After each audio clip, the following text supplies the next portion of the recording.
Welcome back to your one and only source. We're your hosts. And my name is Caroline, and today we are recapping season 1, episode 10 of Gossip Girl, called Hi, Society. Hi, Society. Fancy seeing you here. Oh, hi, Society. That is what they're all saying at Society the Debutante Ball. is absolutely Caroline's firstborn. Society is the name of if I ever have a kid. Society. And if I followed don't by- ever have a kid, my next dog we already know is named Quinn Fabre, first name.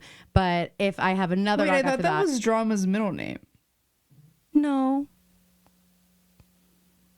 I couldn't possibly give that middle name to Drama, thought it was knowing Drama that I Quinn was going to have a dog Fabre whose D'Angelo. first name was that. Like, are you crazy? You have absolutely said Drama Quinn Fabre.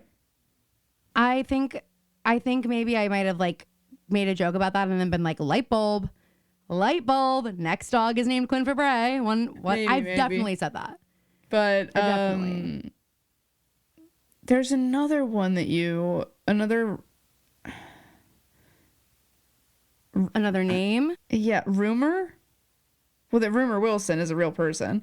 Rumor is a great name, but it's unfortunately too popular. No, but there was one you said that was you wanted me to go up. It was when I was telling that story about when I was lifted off the ground. Which, by the way, brave of you to bring Isn't that up hard. again. Isn't hard, by the way. Easy to do. Right. And you love it. It's top 3 favorite human experiences just to I be love lifted being off the picked ground. up. God, I love just being whisked up off the ground, spun around. And you know what? There's a lot of picking up in this episode of Gossip Girl, by the way. Yeah. And like Dan Humphrey, like, look, Serena van der Woodsen is a waif of a girl, but the girl's got legs. Like, she's tall. You know what I mean? And like Dan Humphrey doesn't look like he's quite bodybuilding at this point in the show. So I am like, again, no comment. Guys, big news. I finished my book finally. And if you're wondering which book it was, people we meet on vacation, which I've number one Been reading tried for to like a read year? before. It took me a month and 9 days. sorry, I connect it from when you first started trying to read it, which was a year ago. No, it was years ago. This book has taken her literal years to read? I mean, it was Mom's book of the month in April of 2021. Okay. I think that's the first time I cracked it open. That's sickening. Okay, so like, what are your thoughts? Well, the only reason I segued to this was because if I'm Poppy and I roll my ankle, I'm hobbling home. And my hot male best friend says, "No, I'll just pick you up." Nah, I think it's okay. Actually, I feel fine. Actually, it doesn't even hurt. My ankle Really, doesn't if even you're hurt. Poppy, that's what you're saying? I'm not gonna want to be picked up. I think Poppy has no problem with being picked up by her hot male best friend is the thing. I I think she actually loves it. And famously, Phoebe and I both are like, hey, Sarah, get behind us. Like, let me tell you, Sarah's not the villain you guys might think she is. Also, okay, here are a couple of my other thoughts. I loved watching it. I wish that it had been put in the movie theaters. It would have Maybe been we great could for talk theaters. about this on a podcast, but some of the differences between the book and the movie. I even remember them. Well, it takes place in a different part of the world when they meet again, and like they're supposed to. In the book, Poppy is like building one of their old trips into the wedding week.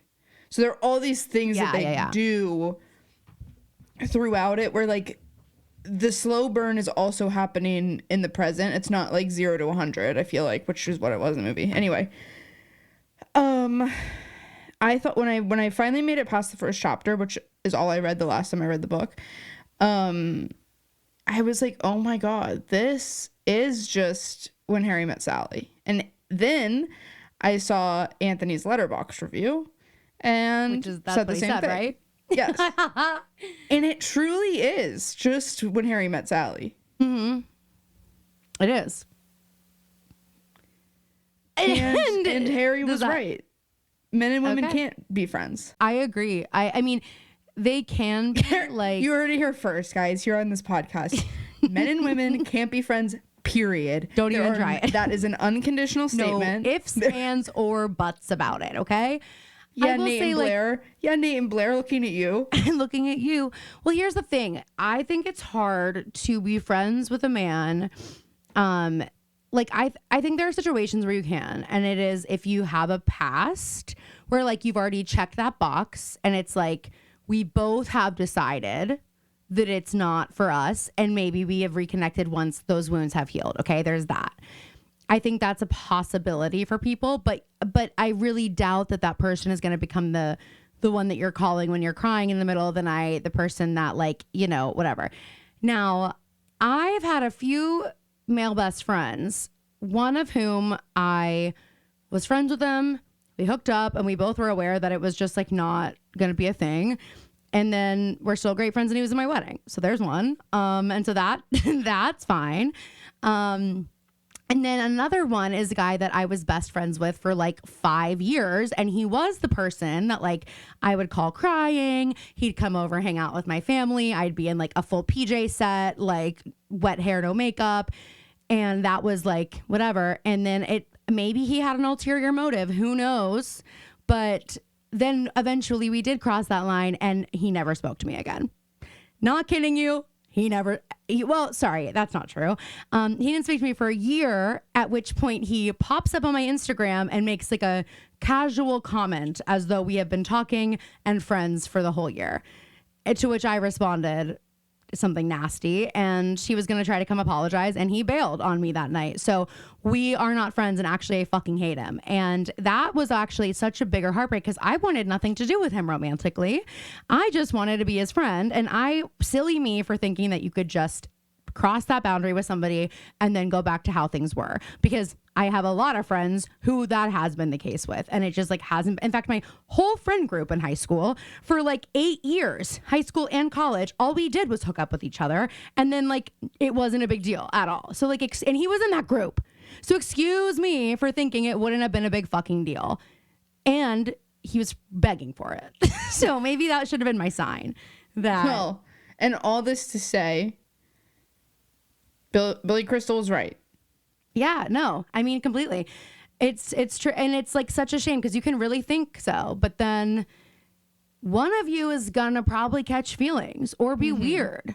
Like, Yeah. even if you don't think, like, that's what was so weird about that situation is and now like looking back, I'm like, I guess he did tell me a lot that he liked me, but I didn't believe that because I was just like, we're friends. And so then maybe I should have just known, but also like silly me to think that you could have enough respect for me as your friend to like have a conversation with me afterwards and let me know why you can't continue to speak to me. You know, how are we going to go into one night, best friends, you know, all my secrets, and then you never speak to me again?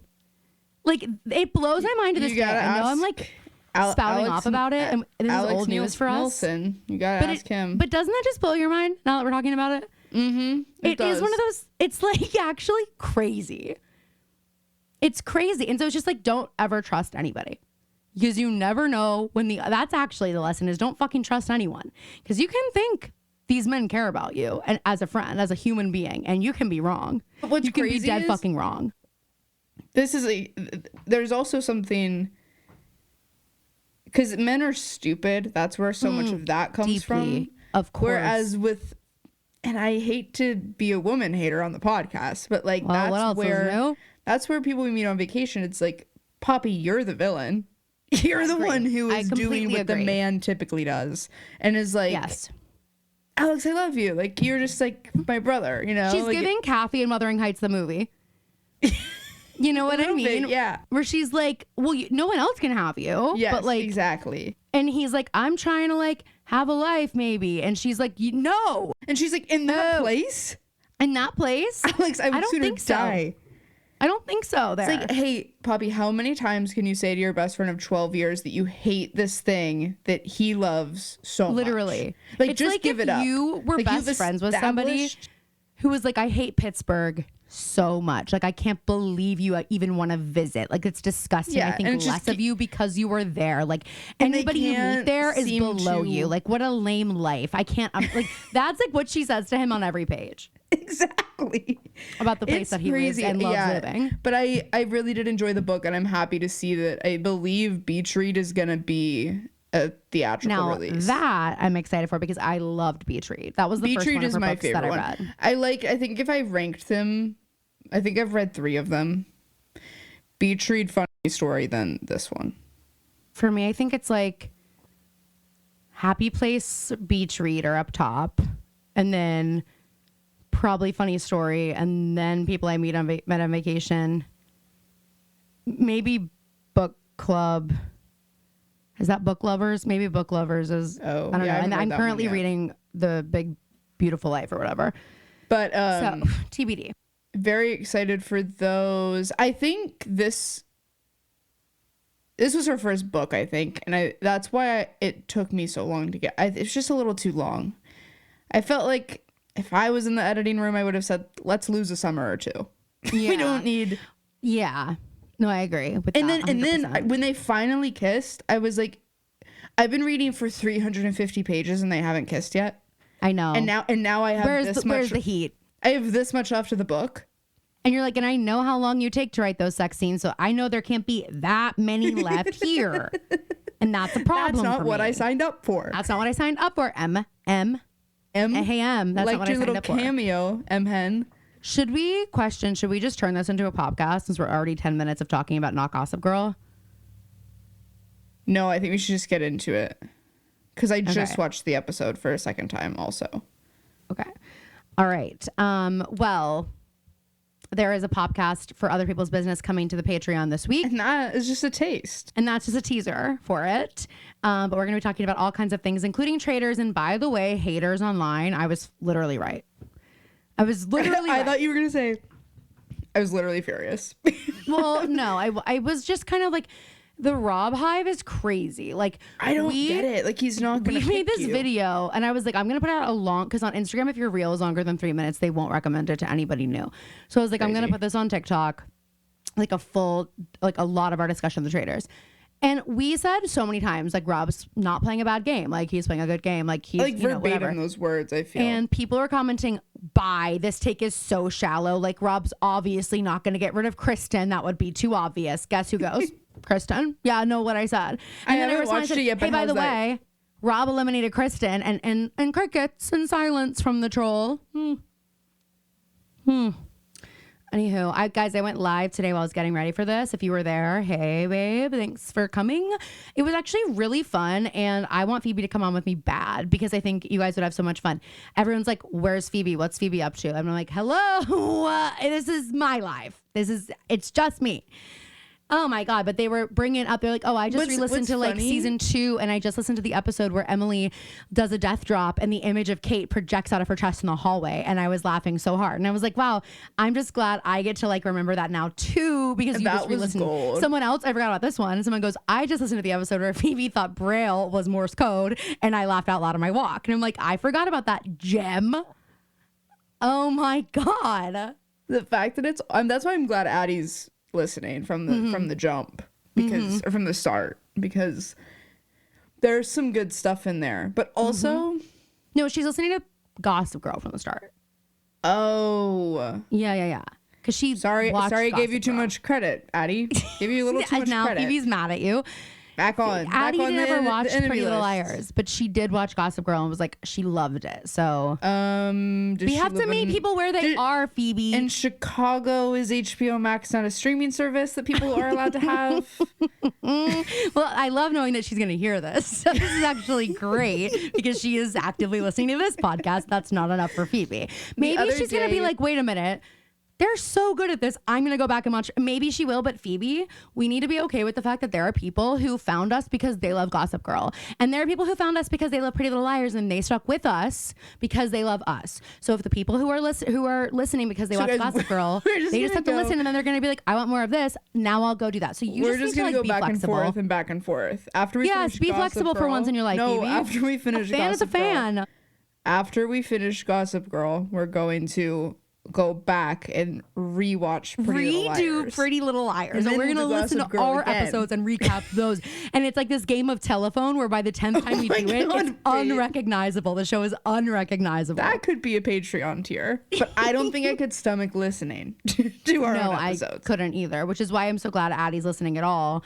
Because, like, but I mean, there's no better gift than when somebody that you're friends with in real life finds your podcast like on their own, like organically. Because when we first started, like, yeah, we were like, everyone listen to our podcast, and we still do that. But it's also like, I get it. Podcasts aren't for everybody. And I don't ever want my friends to feel like when I see them, I'm like quizzing them. You know what I mean? Like, I don't ever want them to feel like I'm like, Me like baiting stories. oh, you I'm already like, heard the story, or did you? You know what I mean? Like that. pop quiz, bitch. Exactly. Like, oh, you know when Phoebe and I said, oh, you don't? Oh, okay. Make a Oh, note of which noted. episode they didn't listen to, where they spaced out in the episode.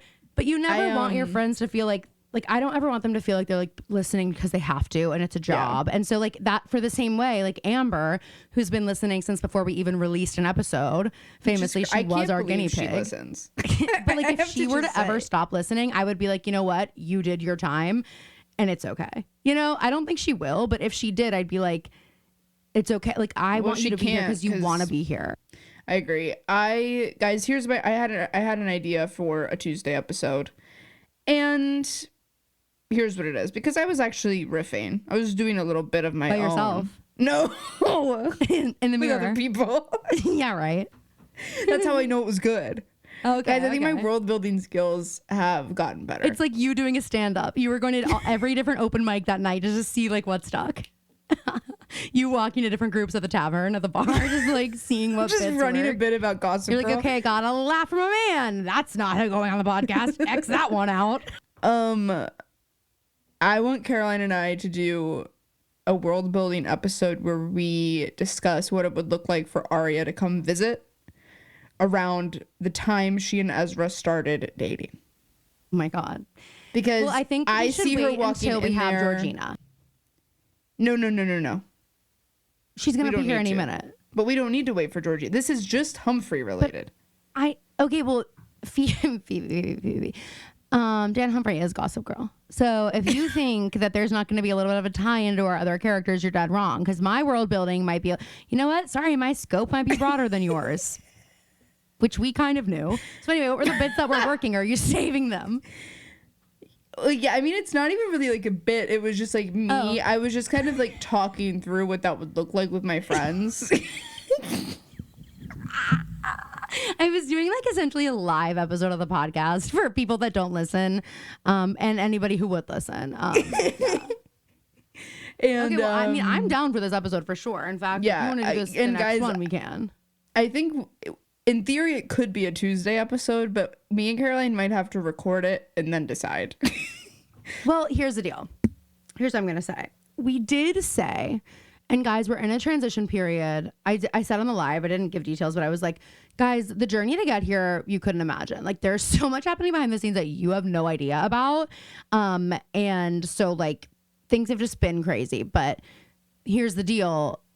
We did say Tuesday episodes were going to be Gossip Girl still. And then we did a full podcast this past Tuesday. And it's like, hey, with us, you get what you get. Like, we don't know what You it's get going what to you be. get and you don't get upset. Yeah, we get exactly. We get on the phone with our little or mature older sister. I don't want to say big. Caroline trying to pick which adjective she doesn't hate as much. The eldest daughter and the kid sis get on a podcast together, and like, who knows what's going to ensue? You know what I mean? So like, And we guys, just- most of the time, I mean, I think It's we've done like, I think we can count in one Tuesday episode probably. But I think that like we do go into those episodes with a framework for Gossip yes. Girl. The intent's there.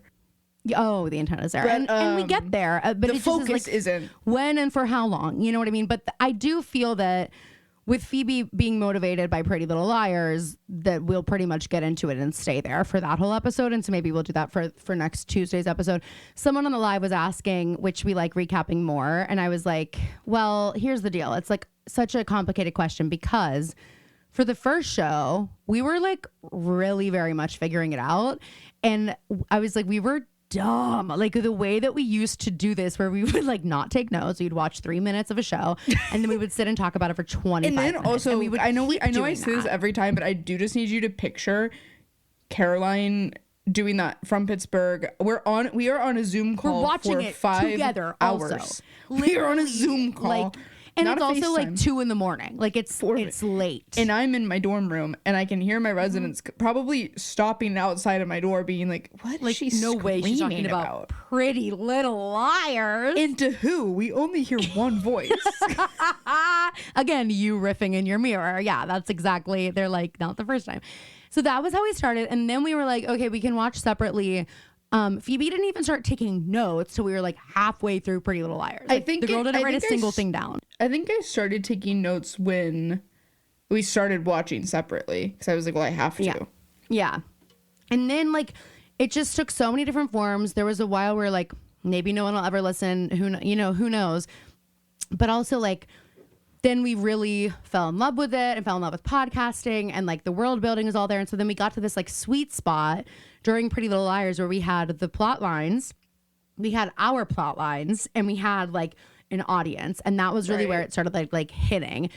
And then I think we got to a point where we're like, okay, well now like the whole like we're kind of running out of things to say about it, like because we're at a point now where like that's how the showrunners kind of felt too. So it's like now it's exciting because it feels new, but it's also like, wait a minute, we had all this extra lore and now we don't Yeah. have it, and so like that makes it hard. But also like we get to build it, so we're gonna hit that spot again, which Guys, is exciting. it's But now kind we're of also like- missing our girls, so like it's It's kind of like when an NFL team wins the Super Bowl and then they have to go back to training camp. Exactly, that's what it's like. And they have to be like, "Wait, but this is kind of a new team. Not everybody is here from last year." Yeah, I'm like figuring also, it out, like, but we I don't- know when we're in Disney, we're The gonna feel amazing. expectations are so big now, and what if we can't measure up? Yeah, But also, like, like it's like, I really liked that one person that we played with, and now they play for another team. right. That's like me with my girls. Right. No, totally. And I think that like as we continue on, it'll get better and better, and we'll feel whatever. And it's also like exciting because when I think about where we started with the podcast, like all the things that happened that we never could have guessed. Like there were things we wanted to happen, and those things we could have guessed, but there were so many things we didn't know anything about podcasting. We didn't know any of like the people in the podcasting world that we know now. We just didn't know anything. And so it's exciting to think like, wow, so much happened in those few years, so much is going to happen, and like who knows what it is. So it's exciting, but it's hard to say like which one. I think Phoebe would tell you she liked Pretty Little Liars better, but we've only done 10 episodes of Gossip Girl, so it's like hard to answer the question. But one thing Tara pointed out to me from Gilmore to Say, it is easier for me to do the social because I know these characters really well. And like with Pretty Little Liars, I would always have to text Phoebe and be like, I can't think of something for this character. I can't think, you know what I mean? Because I just like didn't know them as well. So Yeah. that's kind of fun for me, is like our social is different, but like I can think, like I know these episodes inside and out. So it's easier for me to make this stuff. Okay, anyway. That's just a whole lot of chit chat to get your appetites wet. And now we're gonna get into the episode. And yes, this is the episode where we get, got a secret, can you keep it? Well, this one you save. Better lock it in your pocket, taking this one to the grave. If I show you, then I know you won't tell what I say. 'Cause two can't keep a secret if one of them is dead. Shh. Got a secret, and then it keeps going. It just kept going, going. You're like, ah. It reminded me of, okay, hey mom, if you're listening, I Stop. really, stop. When I was growing up, the song "It's a Small World," I actually like get a chill when I say the name. The Disney World song. Yeah, really, just- and you know- really dark for me. The song stops on that ride when the park closes, but the lights stay on and the things keep moving.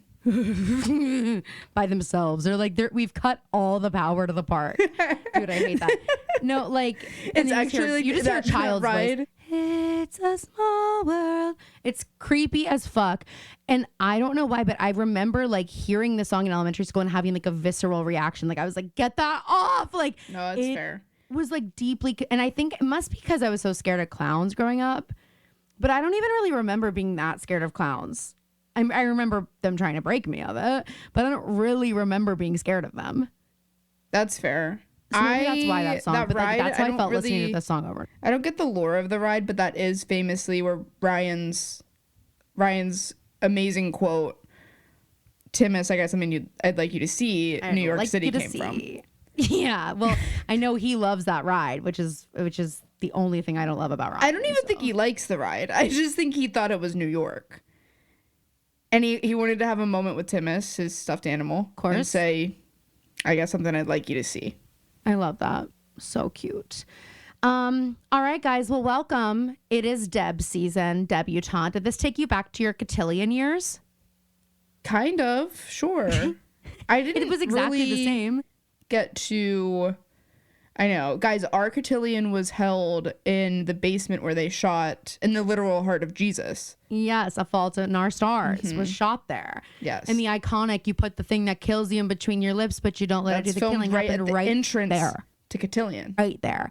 Cotillion was the worst. And here's what I need to say. I think we've talked about it before, but in case you haven't heard, there's like this program where we grew up where 6th graders go to Cotillion once a month. Weird age for it. Weird age. Especially when we're not, Mount Lebanon isn't the kind of town that's like that. Like there's not even like in the town, like there's not a Mount Lebanon country club. Like it's a great, but there is like I think it's called like a Cinderella ball. Like there is like basically this that they do. But the medallion ball, yeah, that's downtown. But this isn't it. This was more Mount Lebanon centric, but we didn't have events that our families were like going to where we needed to know what order to eat with forks. And like, yeah, it was basically like etiquette classes, but also dancing, and you had to be really dressed up, and they would make you dance with boys, which was like. And you know who I was typically asked to dance with? You know, the instructor. Mr. Salmon Jacket. God rest his soul. What do you prefer, that or a boy in your grade, though? Do I prefer having to be the example in front of the entire 6th grade class with the old He's man? like, and this is what not to do. No. Now, Caroline, I had to go dance with him while he taught everybody the dance. no, I know that. I was just saying, like you used the word, like, I had to be the example, and I went to, like, you were made an example of. And that's not what I that's said. not what you meant, but that's just what I heard. And we had to foxtrot together. Like, why did I need to learn how to foxtrot? I know. I'm like, and bitch. Why did he pick me to be the example? Dude, because you have kind eyes. No, it's so funny. It was so, and then they make you switch partners like they're doing here. And it's like, look, if I lived on the Upper East Side in New York City and I was a teen and I was selected for New York Times a night out with, then yeah, this is right up my freaking alley. But pretty much otherwise, count me out. Like, I think it's torture. When I'm like in the 6th literal grade. heart of Jesus, I'm good. You know, kids still do it. Yeah, I know. Crazy. Of course. Crazy. Anywho, so Blair is not going with anybody that you would think that she's going with. She and Serena are walking on the street, and she's going with Prince Theodore, who I literally don't even know if we meet, instead of Nate. And I love this because she has realized what every girl at some point in her life realizes. And that is that the sad boy vibes are too strong with her ex-boyfriend, and it makes her not want him. Y'all, you were all going to fall in love with the sad boy, but it's just like... Well, she's so wrapped... And this is so much of Blair's character and why she has so much more depth than Serena, is that we see her transition from being so wrapped up in the life that she pictured for herself, and we get to see her grow out of that. And this is one of those instances where, like, she was in love with Nate because she was in love with the life that she dreamed of as a kid, that she could only have with Nate. Yes. And now it's like her world has been opened up, and there are all these possibilities outside of that. And it's also exciting because it's like, I feel like Blair, like when she's with Nate, she feels very male centered because she's so like wrapped up in that. But like when she's with Chuck, at least at this point, I mean, I know she will seem that way, but like at this point, it's like she's Blair focused, you know? She's like, I'm going to do what's best for me. And that means I'm going to get my rocks off with Chuck and I'm going to go to the ball with Prince Theodore. And that's what it is. And she has one of my favorite quotes. She goes, a girl wants Romeo, not Hamlet. And that is just the truth. Okay. A girl does not want Hamlet. And if you're dating a man who's giving you Hamlet vibes, get the hell out of Dodge. Okay. Serena says Romeo died. And Blair says, well, I want this ball to be something to die for. Or I think she's semantics or something like that. But it's like, okay, Serena, and just tell me you haven't read Hamlet. All right. Just say that. Jesus Christ. And this is where we also learn that Blair will be doing the New York Times A Night Out with expose. Yes. Which, like, front page of the Times. Okay, Blair. Okay, them giving that to a 16-year-old. Is that what's happening in New York? When we see it, I was like, whoa, that is not just like a feature. That is the whole newspaper. Mm-hmm. Crazy. And so then we go to Nate and Chuck. They're also on their way to rehearsal. And Nate's like tweaking Nate is out. like... He's going through Blair Chuck. Waldorf withdrawals is what he's going through. Yes. Waldorf, that's good. Yeah. Okay, merch. What do we put it on? A water bottle? Waldorf withdrawals. It could also be like a shirt. I'm having Waldorf withdrawals. And we do like an old Hollywood font and Waldorf withdrawals, and I'm having is like smaller up top. That's good. I also think I want to do merch that is simple black crew neck or black sweatshirt hoodie with big embroidered Your One and Only Source logo on the back. Oh, I like that. And I also want to we have to do I'm Your Sister. It's what I do. Well, yeah. But that could also be a good back shirt with our logo on the front. Yeah. And then we could say I'm Your Sister on the front. It's what I do on the back. I don't know. We'll play with it. Phoebe hates that idea. Okay. Okay, so Chuck and Nate are walking. Nate's like, so, any tea on Blair? Like, I'm just trying to get my next fix. Like, he's literally flipping out about Blair. And Chuck is like, irate. He's seething. It's awesome. I love it. I love seeing him like so affected. It's like, oh my God, you're obsessed with her. And Nate is like, she just like, and I hate this, of course. This is so classic. She just seems different, like less Blair. And that's what makes you like her? How about Chuck, who appreciates her for everything that makes her Blair? So they're talking, and we keep like going back and forth from Blair, Serena, Nate and Chuck, and then Dan and Jenny. So then we go to Dan and Jenny's trying to convince Dan that this is a worthwhile event. And he is also so annoying in this episode to me. It's out of touch and classist. He is unreal. I'm also like, Dan, this is so like Brooklyn performative. Yeah. Like he's like, I'm from Brooklyn. So like classism. It's like, okay. Yeah. It's like you go to a private school. You're from Brooklyn. Like you go to a private school and you live in a massive loft. Do you know how much it costs to live in Brooklyn? You have a view of the bridge, babe. Like, come on, like, shut up. I don't want to hear this. Like, and it's so like he feels probably deep down like he feels guilty for like the life that he feels like a fraud. So he has to like build it up by hating every aspect of the super top echelon of society. Yes, and it's like, well, dude, I'm sorry. Your Not girlfriend is valid Serena critiques. Vanderwoodson. It's just Dan being Dan that is also so fucking annoying. Yes. I don't like that he hates her world. It's giving Caroline Poppy talking about Linfield to Alex. It is. It's like the reverse of like what it's like if Alex was talking that way about Poppy's life in New York. You know what I mean? Exactly. Here's the thing. I don't like that Dan is like, okay, I've chosen Serena. I've been in love with her. You the first time you met her, we just saw it in the Thanksgiving episode. You knew exactly who she was from the get-go, okay? You know what world she's in, and none of that deterred you at all. You've decided she's different. She's not like everybody else there, even though she's given you really no reason to believe that. Yes. Except for like in the past couple weeks, but still barely. This is still the world that she's in. If you actually really liked her this much, you would be like, how do I become a part of it? But it's also just funny knowing that he's Gossip Girl. And it's like how desperately you want to be part of this world, and you act like it's like the classic for thing. sure. But what kills me is like, it's like, do you only want her if she's above all of this and different? I know, or but do you also, want her for who she is? what I don't understand about Dan also is like, you're picking her and you guys are in high school, and like Serena's made it clear that she also doesn't like any of the things that she has to do that come with her life, but she's a kid, so she has to, and you still make her feel shitty about it. Yes. And even the things that she does like. And it's also like, Dan, it's okay if she does like them, because you're supposed to just like her. And like, you are in high school, so this is her life. And like, it shouldn't be like you liking her and her being good enough for you is contingent on her hating the world she's in. Like, you know what I mean? I just think it's so annoying. Like, he's like, well, Serena's better than everybody. And it's like, dude, no, she isn't. And that's okay. Like, you can still like her. She doesn't have to be different for you to like her. And so we go to rehearsals, and Well, he says he's not going, neither is Serena, but he's walking with Jenny to the rehearsals because he has to meet Cece Rhodes, Serena's grandma, icon.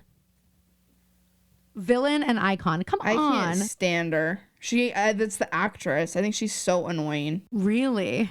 I really don't like her. Okay. I mean, Anyway, let's be clear. There's not that much to like about Cece Rhodes. She's like a villain. I don't even for sure. I don't even like enjoy the performance. That's where I'm coming from. So we get to rehearsals, Dan and Jenny arrive, and one of my favorite moments is when Serena realizes Jenny is here and she's like here to stay for a second. Yeah. Serena goes, "Oh, and by the way, Jenny, what are you doing here?" Serena has multiple lines. I'm like, you are such a bitch. You're being so rude and you don't even know. And what are you Jenny, doing here? by the way. With like a big smile. Like, oh my God. And Serena's mom's actually so nice about it. And like, we get this overarching view of everything. Like, Serena's mom is obviously mad at Serena because she's not doing it. And Serena's like, well, you owe me because I found out that you slept with my boyfriend's dad. And then we see everyone dancing in the ballroom, and like Blair, when she has to switch and she dances with Nate, she's like so disgusted, doesn't even look at him, goes back to the prince and is like starry-eyed. And Nate's like a dog, like panting. He's Sally Carson. Yes. And so Lily's so sweet to Jenny after Serena. She says, what are you even doing here? What are you even doing here? She goes, "Oh, Jenny, by the way, what are you even doing here?" I actually don't know if she says, by the way, but I think it's so much funnier if she does. No, I don't know if she says, but no, she just says, what are you even doing here? No, but what are you even doing here? In my brain, I love that it's, Jenny, by the way. If it starts What are you with, by the even way, doing I like here? it better. I don't like it if by the way is at the end. So yeah, no, I think that's fine with me. If for our rewrites, let's put by the way in the beginning of that, not the end, because it's way meaner to end it on. Between Jenny and what are you even doing here? It's right in the. Yeah. By the way, what are you even doing here? What are you even doing here? It's so fucking funny. And Dan goes, yeah, Jenny loves these things. And Lily's like, oh, God, I wish you were my daughter. Maybe you are. I'm just kidding. It doesn't work like that. And we find out that Cece Rhodes was chairwoman of the event for 15 years. And now Lily has been asked to join the committee. And Lily says, and Serena has always wanted to go until now. And I'm like, that's what annoys me about it is like, Serena, stop acting like these aren't things that are important to you that you like because you think Dan is going to judge you. Or like, even if you come didn't like on. them, it's just things that you would have done because your friends were doing them and y'all would have had Yes. fun together. Like now Dan Exactly. has to make her feel, he's putting all of his guilt onto Serena, and she Yes. not only feels there's a level of guilt because she feels like she has to qualify everything she does to Dan, but Yep. also she wants to seem cool to him. And She wants to seem cool. She also like wants to make her family which I happy, can't specifically imagine. her grandmother. I know. And I'm like, Dan, you should be trying to seem cool to her, not vice versa. Like the fact that Exactly. she's, you know what she's doing? She's dimming her light for him. yes. And she's going to keep doing it. So anywho, Lily is like, well, Jenny, you should volunteer. And I love that Jenny's response is like, Blair and I are kind of on the outside. Don't really think she'd be happy if I was here. And Lily's like, obsessed. anyway, like, I'm obsessed with the way she says it to Lily. I know. Like, it's so and Lily's funny. like, no, okay, I understand that. Well, I'll talk to Blair. We'll figure it out. She's like, it's like Blair's not on the committee. Wait, but why is that kind she might of as well why is be. that kind of Kelly if she like ran into mom on the street and was like, Kelly, way back when, you know? And she was like, Kelly, why don't you come over for dinner? That Kelly's like, oh, me and Caroline are. I don't think Caroline would really like that very much. It was kind of like when my ex-friend's sister came up to me in a coffee shop the other day and acted like we were like great pals. And I was like, I wanted to be like, okay, well, don't invite me over for dinner because I don't think he would like that. And by the way, I am booked for the next couple months. I'm booked solid. And even if I wasn't, I just don't think he would appreciate it. Like, that was so funny. Anyway, so Lily asks Jenny anyway. She's like, we just need your parents' permission, which I know gives Lily a little bit of joy that Jenny has to go home and ask her mom and dad, especially once we find out why there's a conflict. But Jenny's And then thrilled. we find out what day it is because Jenny thinks it's Saturday and Lily goes, oh, it's on Sunday. And Jenny's like, I'll call you. Jenny goes, eek. Okay, I gotta get on this. I gotta figure this out. I'll call you. gotta get out of here. I gotta go. And they're like that On Ride this week, or I don't think it was this week. We're gonna say the same thing. It's the Heritage Collection episode that I posted about. Well, I didn't listen to it, but I saw a clip of Mary Beth and Saying, Benny I gotta doing. go. Yes, and here's what I have to say, and you know I'm a Mary Beth stan. I know. What voice is she trying to do there? I know. It doesn't so sound funny. Anything like it. It's so funny, and also she doesn't say I gotta go. It's I have to go. And they say it over and they keep going. She says it like she's a Disney Channel character. She does. Benny was a 800 times. little I'm like, better. I have to go. And because it doesn't work if you've got that hard G sound. It's got to be like the fluidity of I have to go, not I gotta go. You know, it doesn't work. Because it's almost the a same way. contraction, but it's not. Yeah, but it's essentially almost slang. there. It's jargon, even. I do love though how they do. I mean, sister, it's what I do. Like they nail that. They nail do. that. Well, I do think they're more in line with doing a Jenny voice than Yeah, probably. Serena van der Woodsen. It's a great episode, by the way. I promoted it on our page because I said, you know what? This is a great social idea. And I'm going to post it at 8 p.m. on a Friday night because I bet Mary Beth Barone gets flooded with things she's tagged in the mornings, but maybe not at night. So maybe she'll see it. And I don't care if I get one like on this thing. I want her eyes on it. And guess what? Her eyes were on it. She liked it. Barone HQ commented and shared it to her story. Thank you. I'm going to be at Mary Beth Barone's. I almost said party. I thought you were going to say wedding. I thought you were going to say wedding. And she's getting married. You know, I'm going to be at her show in Pittsburgh and I can't fucking wait. And I just bought a Galaxy Brain jealous. sweatshirt. Did you see the black on black? I really liked that sweatshirt. Yeah. Well, I bought it. Anyway, they have them at the tour. I'll get you one. But I didn't buy you one because they didn't have your size. Phoebe, it's not that unusual for them not to have a quadruple XS. Jesus Christ. Well, if they had your size. Phoebe, I don't want to say this. I'm a little bit thinner than you now.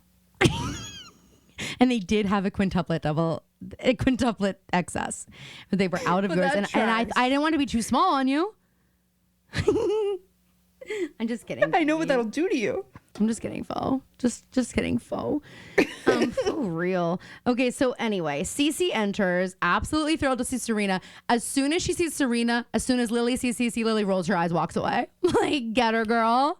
I love Lily. I just love her so much. She is probably my favorite character in the whole thing. She's so good. And her acting is like, it's so funny knowing who Kelly Rutherford is like online and then like seeing, because there's like so many similarities, but I'm also like, the acting is very subtle and perfect, like a knowing mother, like pulling the strings kind of vibes. It's just so good. I kind of need Hannah Marin and Lily Van der Woodsen, Hannah Marin's godmother when. I know. Like in some sort of, they cross paths with some sort of industry, like a fashion event. Oh my God, that's who got Hannah her first job in New York. Yes. And that is how, yeah. And then when she found out how bad it was, she was like, oh no, yes. We'll get you something better next time. We'll take care of this. Yeah, exactly. So Cece walks in and goes, is there a bar in this place? I'm so glad we buttoned that up. I'm so glad we buttoned all that up. We've been literally stewing on it. Cece walks in and, is there a bar in this place? And then she goes, I knew I had to bring the party myself. The woman is horrified. She gives Val from Broad City.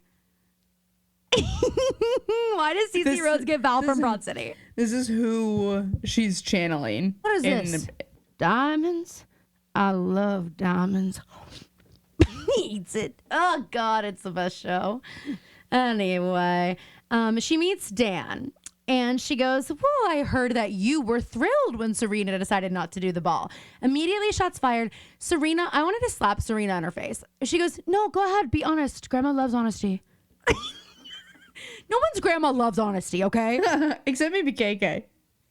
KK loves to be honest, but don't be honest with her. Oh, that's a good point. Hey, mom, whatever you want to say to KK, don't. So Cece's in here, and I actually wrote that I want us to read this scene. I wrote down every note, and I'm going to send you a picture, and I would like us to just verbatim do a quick read through of the scene, okay? Do you want to be Cece or Dan? Not a trick question. Do you want to be Cece or Dan? I don't care. Pick I know you one. do. Pick one now. Caroline, you know who we're going to be. Well, there's also Serena. You're both of them. Thank you. Okay. Just kidding. All right, ready? So this is when send it to me. I just sent it to you. Oh. Dan and Serena are standing there. They're talking to Cece Rhodes. We're setting the scene. And Cece has just said that she heard Dan was thrilled when Serena decided not to do the ball. And Dan looks at Serena like, can she handle this? And Serena says, scene is starting now. Serena says, go ahead. Tell her what you think. Grandma loves honesty. Grandma loves honesty. Cotillions just seem antiquated to me. You know, a remnant of a different age. People spending all this money to have their daughters basically dance in front of others for attention. When, if you ask Serena, I bet you she'd do that for you right now, free of charge. And then he winks at her. What? Then he winks at her. Shut up. The cotillion teaches good graces that women should always have in their arsenal. I think Serena's graces are pretty spectacular as they are. Besides, Grandma, you haven't used your graces in a while. Sorry, switching character voices is a little bit hard for me right now. That's the scene. I just want to say that is what not to do. If you're meeting someone's grandma in high society, I don't care what the other person says. Oh, and he said, and by the way, Phoebe was giving him a nice edit. He sounds rude as fuck when he says all this. Me trying to be rude. Okay, you want to know how I really feel? All right, I'll tell you. It's not even like rude in the sense of like impolite. It's like condescending, pompous. He thinks that this is what kills me about Dan. He thinks this society is so pretentious, but he is the most pretentious person on the face of the earth. And exactly. That's what bothers me so much. They end up meeting meeting at the other end of the circle. You know what I mean? Mm-hmm. Like you're both so pretentious in your different ways that you end up being just as bad as the other. So then Cece goes up to Lily and is like, Dan Humphrey, is it? And Lily seems quite pleased with herself. Like Lily is loving this, which is kind of fun to see. Because like as much as she does not want Dan and Serena to know that she's kind of obsessed, she's like fully obsessed. You know what I mean? And I love to get to see it sometimes. So we go to the Waldorf penthouse. Blair and Chuck they're doing it hot and heavy. Well, their clothes are on, Caroline. Let's give Blair some credit. Their clothes are on. They are also matching. Chuck is wearing a like butter yellow button down with different color stripes like navy and red. Blair is wearing shorts with opaque bright red tights underneath them and ballet flats, which was the move of the time, but looks crazy. And I feel like Gossip Girl paired with Arya Montgomery really forged the colored tights trend. Yes. Oh, totally. It was an easy way to get Upper East Side style on a budget. Mm-hmm. We hear the elevator ding, and Dorota says, Miss Blair, Nate's here. And I love the way Chuck falls back onto the bed, because they like sit up while they're making out, and then they hear that and they freeze, in the way that he falls back onto the bed and is like, you can tell he just kind of knows that he doesn't want to believe it, but he does kind of know that ultimately they're going to end up back together probably. When Nate calls, Blair answers, and it hurts him, which is kind of like interesting and unusual for us to see. So Blair goes downstairs in her red tights, and Nate is like, look, I couldn't stop thinking about you after rehearsal. We've always talked about doing this ball together. Is there any chance you would go with me instead of the prince for old time's sake. And Blair, after the stint you pulled on my birthday, the only thing we should be doing is moving on, which dead right. She's completely right. And then Nate, king of sad boy manipulation. I was getting dressed this morning. I haven't worn this sweater in forever. And I found this, your pin. Blair pinned a gold heart with a bee on it to the sleeve of his sweater so that he would always have her heart on his sleeve. And what I want to say is all I heard from that is you haven't worn that in years. Caroline, I was going to say the same thing. So like, okay, dude, if you're trying to win Blair back, don't say I haven't worn this sweater that you gave me in forever. And she's like, and this is why, because guess who would be wearing that? Guess who would be removing the pin and putting it on every piece of clothing? Guess who would be asking Blair to do that? Chuck Bass. You know what I mean? Like Nate, it was just like he was always kind of waiting for the better option, which was Serena. And she was always right there within view. So he was never fully in it with Blair because it's not like he hadn't met that person yet that he was like, I want to be with you, you know? Exactly. And so it's just like he took Blair for granted. And that is the proof is in the freaking pudding. So they do decide, though, ultimately that because this is something that they discussed since they were kids, they've always been dreaming about it, they are going to go, but Blair is very clear they're only going as friends. And Nate has a look in his eye like we won't be friends for long, like, but he does agree. And Chuck hears the whole thing. Chuck also has a look in his eyes like, God damn it, they're not going to go. Guys, we are starting to see Big J. We've been hanging with Little J. Her true colors are starting to poke through. She is like a caterpillar in a cocoon right now, and starting to pop out.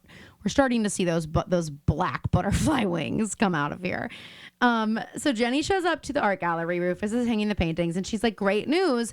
I got a volunteer opportunity with a charity." I do just want to say, Allison sucks at art. I hate Allison's art. Rufus should take the DLCC offers later on. By the way, yes. So she's like, the only thing about it is it is on Sunday, and I know that Sunday is Mom's art opening, but like I can do both. Rufus's response, as a family, we support each other. Like, okay. And he's like, you can do it next year.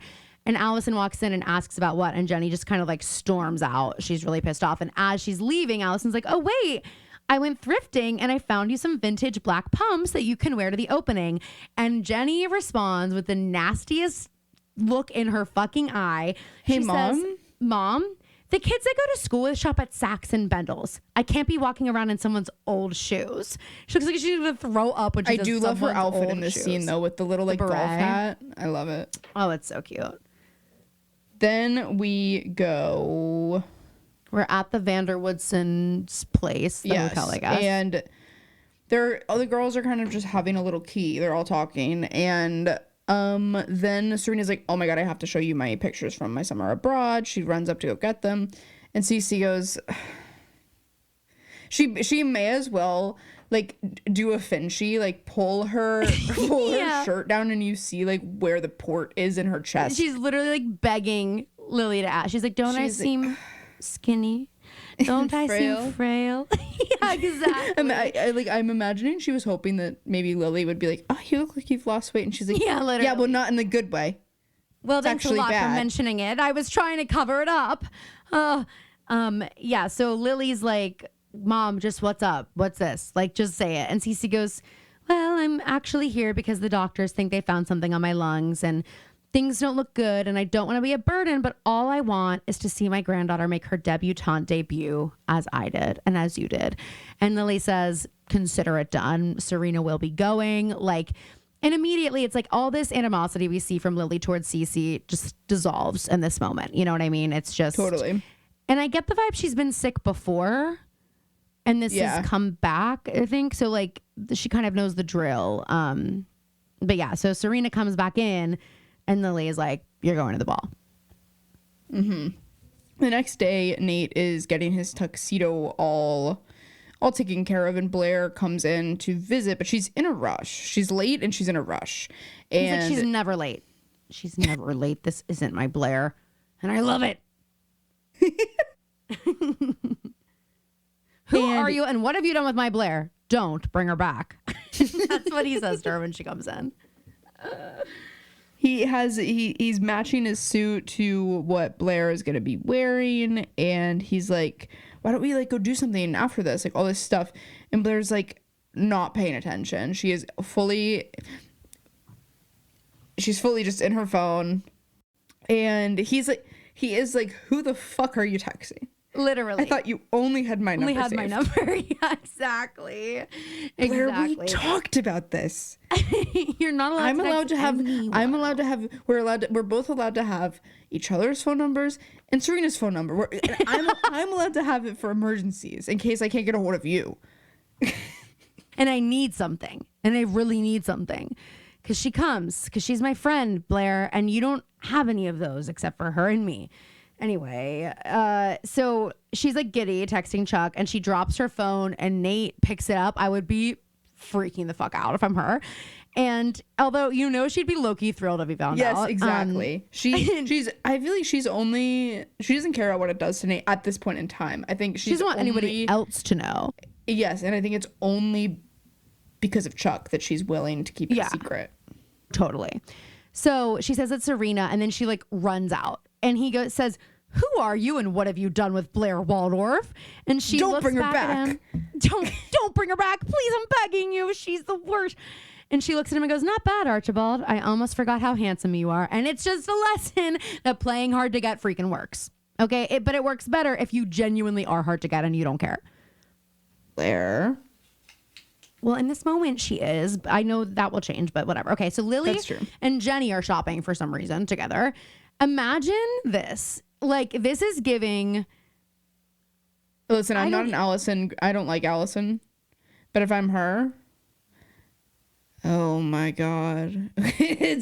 What'd you say? It's a scene like Bendels has never seen. It's the scene. It's the new Pretty Woman scene, essentially. I think Bendels would be closed indefinitely. Yeah, no, 100%. I mean, and it's also sad because like we see what Allison is there buying. She's buying black pumps for Jenny.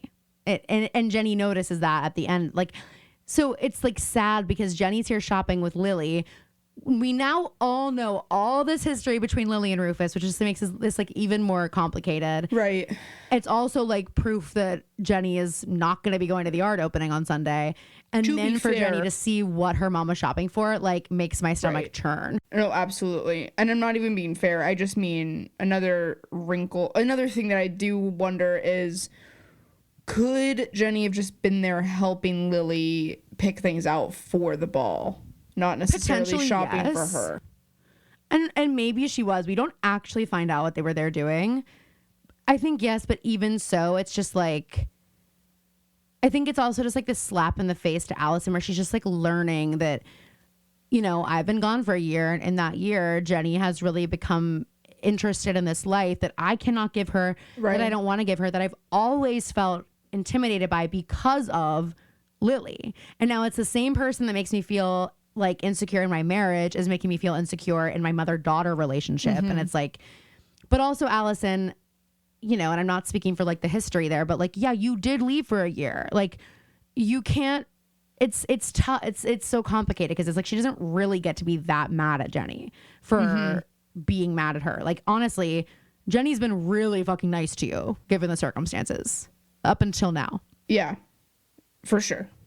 So we go back to the Waldorf penthouse, and Serena and Dan are going up to this like luncheon for the cotillion. Serena's like, "Thank you so much for coming to this," and he goes, "I'm not mad. I'd do anything for an ill grandparent." Oh, you're so nice. I'd do anything for an ill grandparent. That's like his charity, like in his yearbook quote. And what do I want to do with my life? Everyone's like, every single kid who goes to that school has to say the philanthropy that they're going to be doing because they all have so much money, and so he says ill grandparents because that's what he can handle. But he's not going to the debutante ball. He understands she's going to go apparently with somebody else because he's going to be at the art gallery. And Serena goes, "But I'm doing this my freaking way." I am going to go in there. I'm going in there and completely, totally shaking it up. I'm shaking things Alyssa up. Liu? Sort of that vibe. Her at the Olympics is sort of me at the debutante ball. She's been wearing a hat this entire time up in the elevator. She takes her hat off and she has the Alyssa Liu hairstyle. And then she smiles and he's like, "Whoa, you are so she's hot. Like, "Well, you so also did the frenectomy piercing?"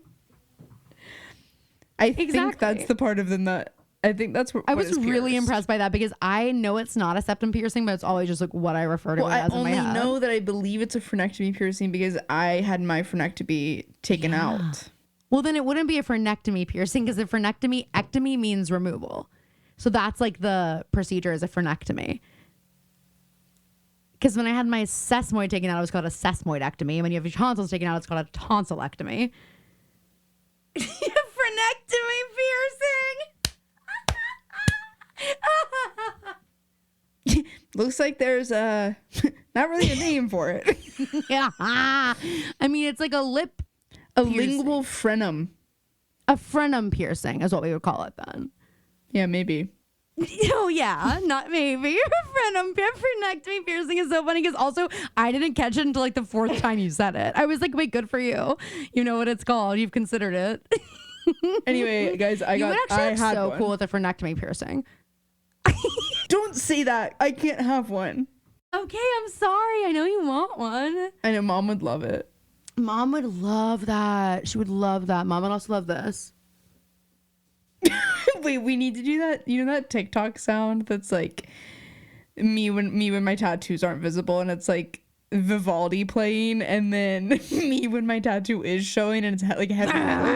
And it's heavy. I know. Well, I got ink. And it's, like I got it's mad ink now. It's Caroline's fine line moon tattoo that's the size of a quarter.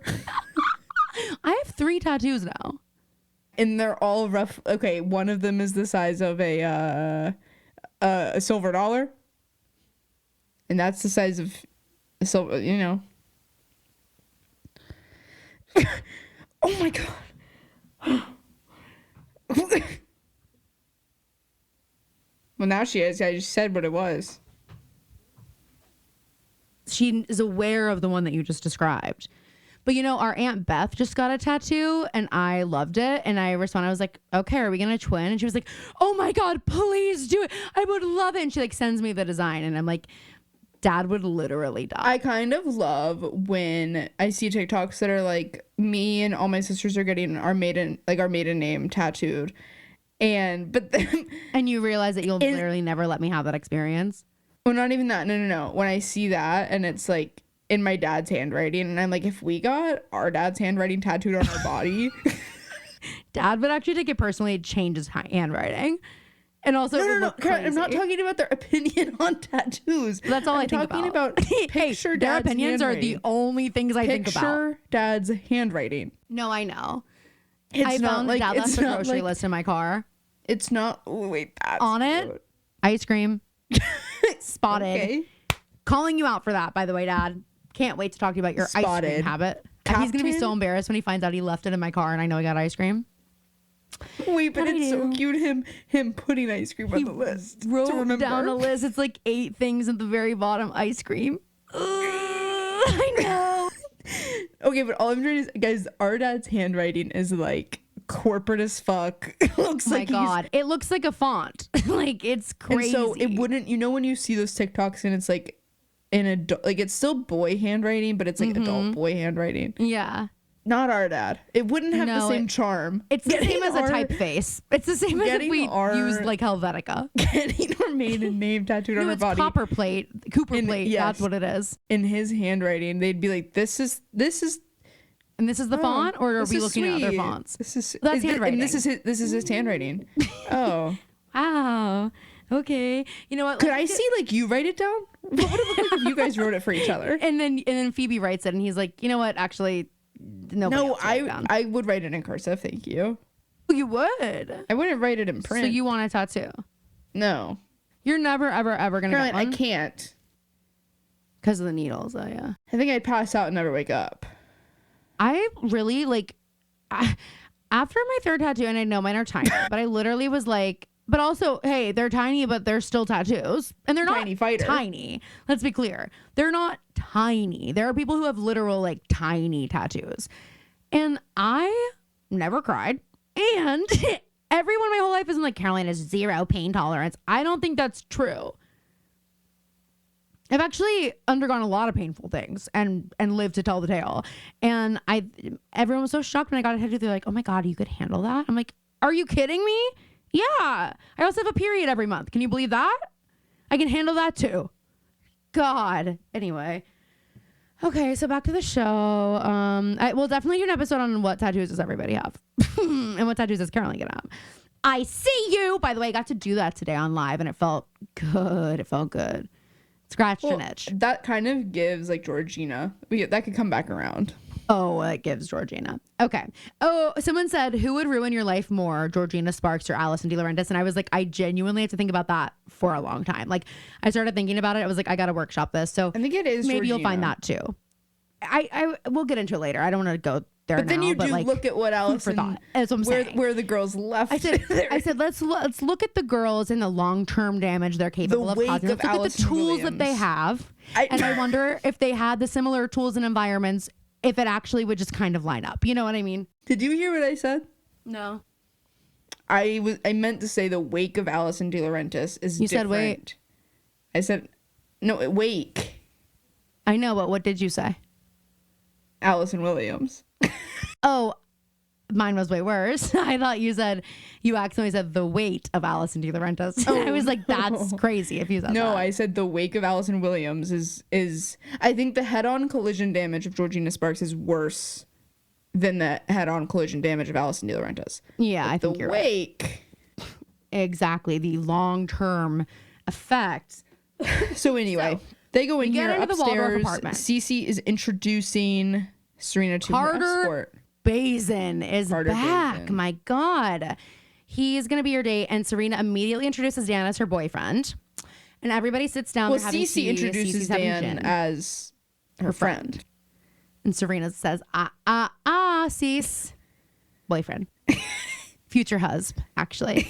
So, Cece like fucking loves Carter, which is so classic. It's so classic for like the parent to love the guy that it's like, you would literally never allow me to speak to him if you knew. It's like my homecoming date who got arrested for weed, like right after he asked me, you know? And I was like, no, Mom, he's a really good guy. And he is, but She is fully like, Carter is just a true gentleman. Oh my God. She goes, then true like, gentlemen are a rare breed. And then she looks at Dan like, and you'll never match up. You'll never compare. and they start talking all about Carter and his escapades and everything. And it's clear the adults have a different understanding of who Carter is. And I think Serena's the one who says, well, you had like Dan. Also, this is why this is important. Dan is acting like he doesn't know who Carter is. And then we find out the Gossip Girl had an entire section about Carter Watch. A dedicated map called on Carter. Oh my God. A dedicated map on Gossip Girl for Carter Bazin.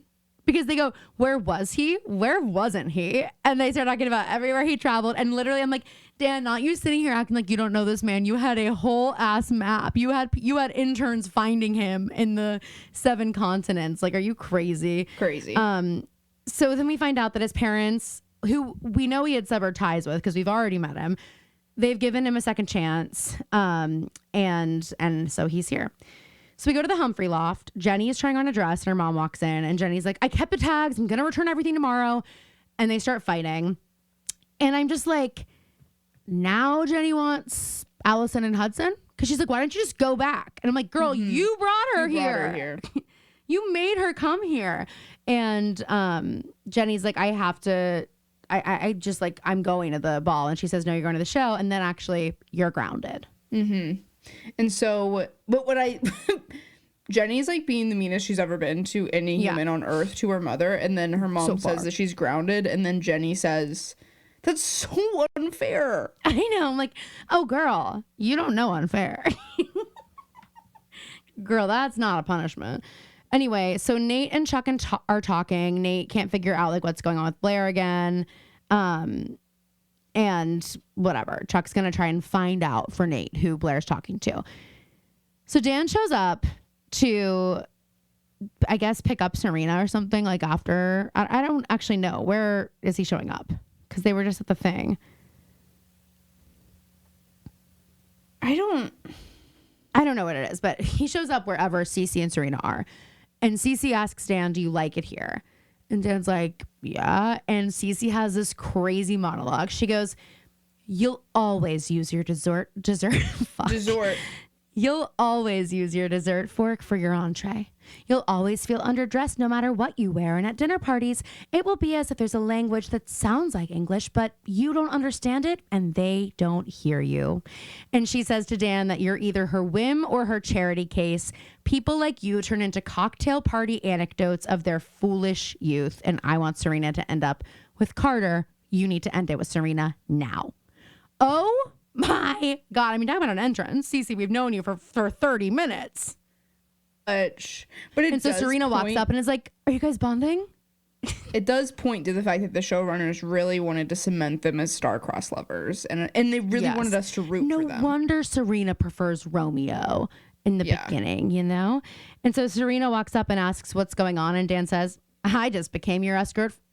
Okay, I've never spoken before. I just became your escort for the ball.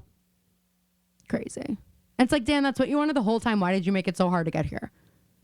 And so, yeah, exactly. That's a really good point. He wanted the pomp and circumstance. Cece's in on it. So then Blair is finishing her interview with the New York Times, and Chuck shows up, and Blair's like, "You need to leave. You need to leave. Carter's coming over because he forgot his jacket." And then you see the wheels start to turn in Chuck's head. Chuck is so, first of all, he's so jealous about everything that's going on for Blair. And he says to Blair about Nate also, which is just so funny. He goes, get with the times. He bores you. Get with the times, sweetheart. Bores you. And Blair's like, well, Nate would never cause a scene. And Chuck says he doesn't raise your blood pressure. And then Chuck leaves. And yeah, as Phoebe said, the wheels are turning. Cece, not too busy to make a stop in Brooklyn, shows up at the art gallery, and Rufus says, I'd say it's nice to see you, but I know how you hate dishonesty. So I guess everyone knows how much she loves honesty. That's been a thing about her forever. And she offers to buy, and this is how I know Rufus is the better parent, because he's willing to not he is able to stifle his anger or his frustration with his son. What? Who is he the better? Okay. He's able to swallow his frustration with his kid for choosing something over his family with putting his kid ahead. He also, maybe this is also a little immature, he wants to see someone stand up to Cece in the way that he didn't get to. Exactly. And also like that opportunity was sort of taken from him, which he's about to find out. So it's like if Dan can fight for it, he wants him to do it. And Cece says that she will buy all of Allison's artwork in order to get Dan to not go to the ball with Serena. Yes. And Rufus says, your money was no good for me then, and it's still no good for me now. And you can rest assured that like his father, Dan can't be bought. And Cece says, and I can assure you that just like her mother, her granddaughter can be. Whoa. It all comes out. Lily had to choose between Rufus or her inheritance, and guess what she fucking chose. And honestly, though, I'm like, real world problems. You know what I mean? Like, hey, Lil, I get it. You had to choose, and you were like terrified of your fucking mom. You had a crazy ass mom. And like, you did choose the easier path, but also it seems like there was somebody else in the picture for Rufus. Is it the most noble thing to choose? Probably not. But also I think lots of people fucking make that choice every day, and for the betterment of their families and to keep the peace. And like, although sad, if Lily, you know, I don't know. I just don't think that makes her like a total villain. I think it makes Cece a villain to make her choose. Well, also, you have to think about how old Lily was when that decision was given to her. When she had to make that choice. Exactly. Yeah. And we have to wonder, like, how manipulated was she? Because like, even just now, like Cece coming here being like, I'm so sick, everyone has to do what I want. So it's like, knowing the kind of home she grew up in makes it make more sense. So Dan's getting ready to go to the ball, and Rufus shows up like as if he just hit a line of coke. He's so happy Dan's going. He's like making sure he's dressed right. He's like, you look great. You're gonna make me so proud. You go show that Celia Rhodes what us Humphrey men are made of. And Dan's like, what the fuck? And he finds out that like Cece came to visit the art gallery. And so Dan's going. Then we go to the palace, and Cece is reading Serena's presentation statement, and it's like, well, this won't work. Lily, you have to rewrite this. Stat. Guys, it'll shock you what Serena said she wants to do after school, before she goes to college. She wants to take a year off to go teach English in Asia, which I'm like, okay, of course she does. Well, of course she says she does. of course, Dan mentioned that he thought that would be really life-changing, and so that's what she wrote down. We go back to Jenny at the loft, and she gets a call from Serena. Hey, volunteer, where are you? Like she says, oh, with like this like permanent giggle on her face. I'm like, oh, I want to slap that off your face so bad. Calling her volunteer, degrading. Hey, volunteer, where are you? And Jenny's like, well, I'm not allowed to come. And then somehow through Serena, Jenny finds out that Dan is going, and Jenny's like, are you fucking kidding me? Be right there. On my fucking way. Like, actually, same thing would happen to me. My head would pop off my body. I would die. I'd be like, okay, so Dan can go because he's going to get some, but I can't go volunteer. Imagine you guys, Caroline, in retrospect, she's fully graduated college at this point. She finds out that mom is letting me go to my senior boat ride. Believe me, that is what happened. She is on a plane home, like, and she is volunteering. She's volunteering at the senior boat ride. And she brought shooters. I literally missed She got the whole senior class drunk. And good for me, and good for fucking, and guess what? They were already drunk. And guess what? They didn't need me to do it. Two things Mom, I love you so much, but two things that freaking still grind my freaking gears. One, no senior boat ride for me. Two, no Mac Miller concert for me.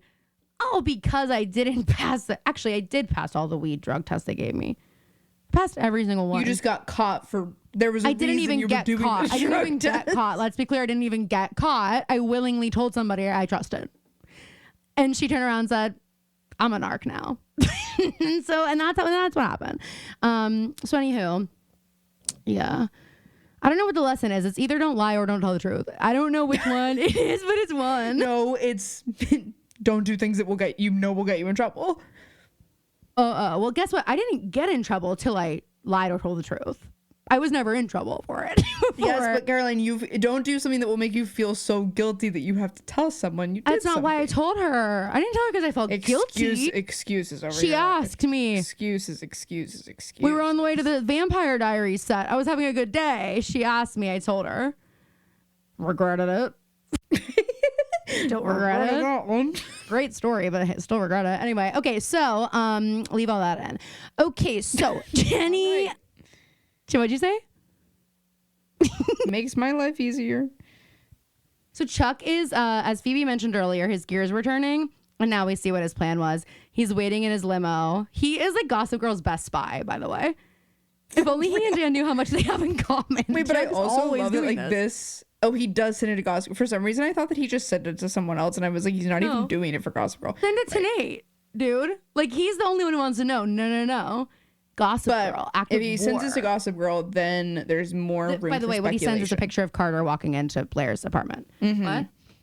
Well, I just mean, if he had just told Nate, Nate would have just shut it down and been like, well, he probably was doing XYZ. But the Gossip Girl of it all gets the whole town buzzing, and then it's also a game of telephone in terms of someone might say, oh yeah, like I saw this, like. True. So Chuck's, what he's doing is it's meant to be dramatic, of course, but you know who loves drama? Blair. So Dan comes to pick Serena up. Guess what color she's wearing? Gold, which is a form of yellow. Wait, I'm dead. Gold, which is a form of yellow. And everyone knows it. Wait, but why does that matter? Just because we had that whole thing where we were like, what is with the TV shows putting the icon girl in yellow? Oh, this doesn't count. Serena's always in gold. She's always dressed like an Oscar. You know what I mean? She's like, always dressed, wait for it, like she's looking Camp right in the eye. Yes, she is. She for sure is. So Dan's early to pick her up because he and Serena need to talk. And I'm just like, I don't know. This probably could have waited. I know it was like a big day. Maybe I'm crazy. I know a lot happened. But Dan, like, she's in the dress. Yeah. Did you think this combo was gonna like go well? You know what I mean? And I'm just like, that's something that you talk about at the end of the night once you've done everything. You talk about it tomorrow. At this point, also, like, her grandma is, as far as everybody knows, her grandma is sick. Right. So like, Dan, it doesn't really matter right now. Exactly. Like just do the thing tonight. Tomorrow morning at breakfast. She's gonna choose her grandma over She has to right now. Like and she exactly. So Dan says to Serena, opens the convo with, I don't think your grandmother is who you think she Who is. you think she is? Okay, like stellar way to start that convo, my guy. I wrote, Serena's not going to take this well. So he tells her that Cece came by my mom's gallery. And Wait. Serena I goes, just have to say, part of the Gossip Girl message that leads into this scene where we like realize that it's Brooklyn versus upper echelon society As it always having it is. out. Gossip Girl says, our money's on Brooklyn for the win. and salute. Salute. They should have put that song in when Ginny does that. And Ginny and Georgia. Salute. No, there's something so much better about the EDM drop right after she does it. It's so funny.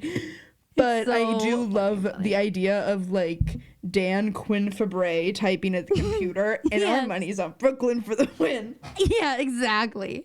He's like, okay, Dan, play it cool, but I think you've earned this one. Guys, You've he earned ends- giving yourself a little bit of something here. He ends his whole little speech Wait, to... no, before you do this, Serena's response is so funny at first. When he says, look, Cece came by my mom's gallery. And Serena goes, she probably just wanted to see your mom's art. And why? As if- Why? wait, Because it's your I love- boyfriend's mom's art? I don't think so, bitch. I also love the fact that on the day of the cotillion, she just wanted to pop in. She just wanted to some go down to pieces. Brooklyn and see your mom's art because she's I supportive love of our the relationship, of course, idea. and she loves the arts.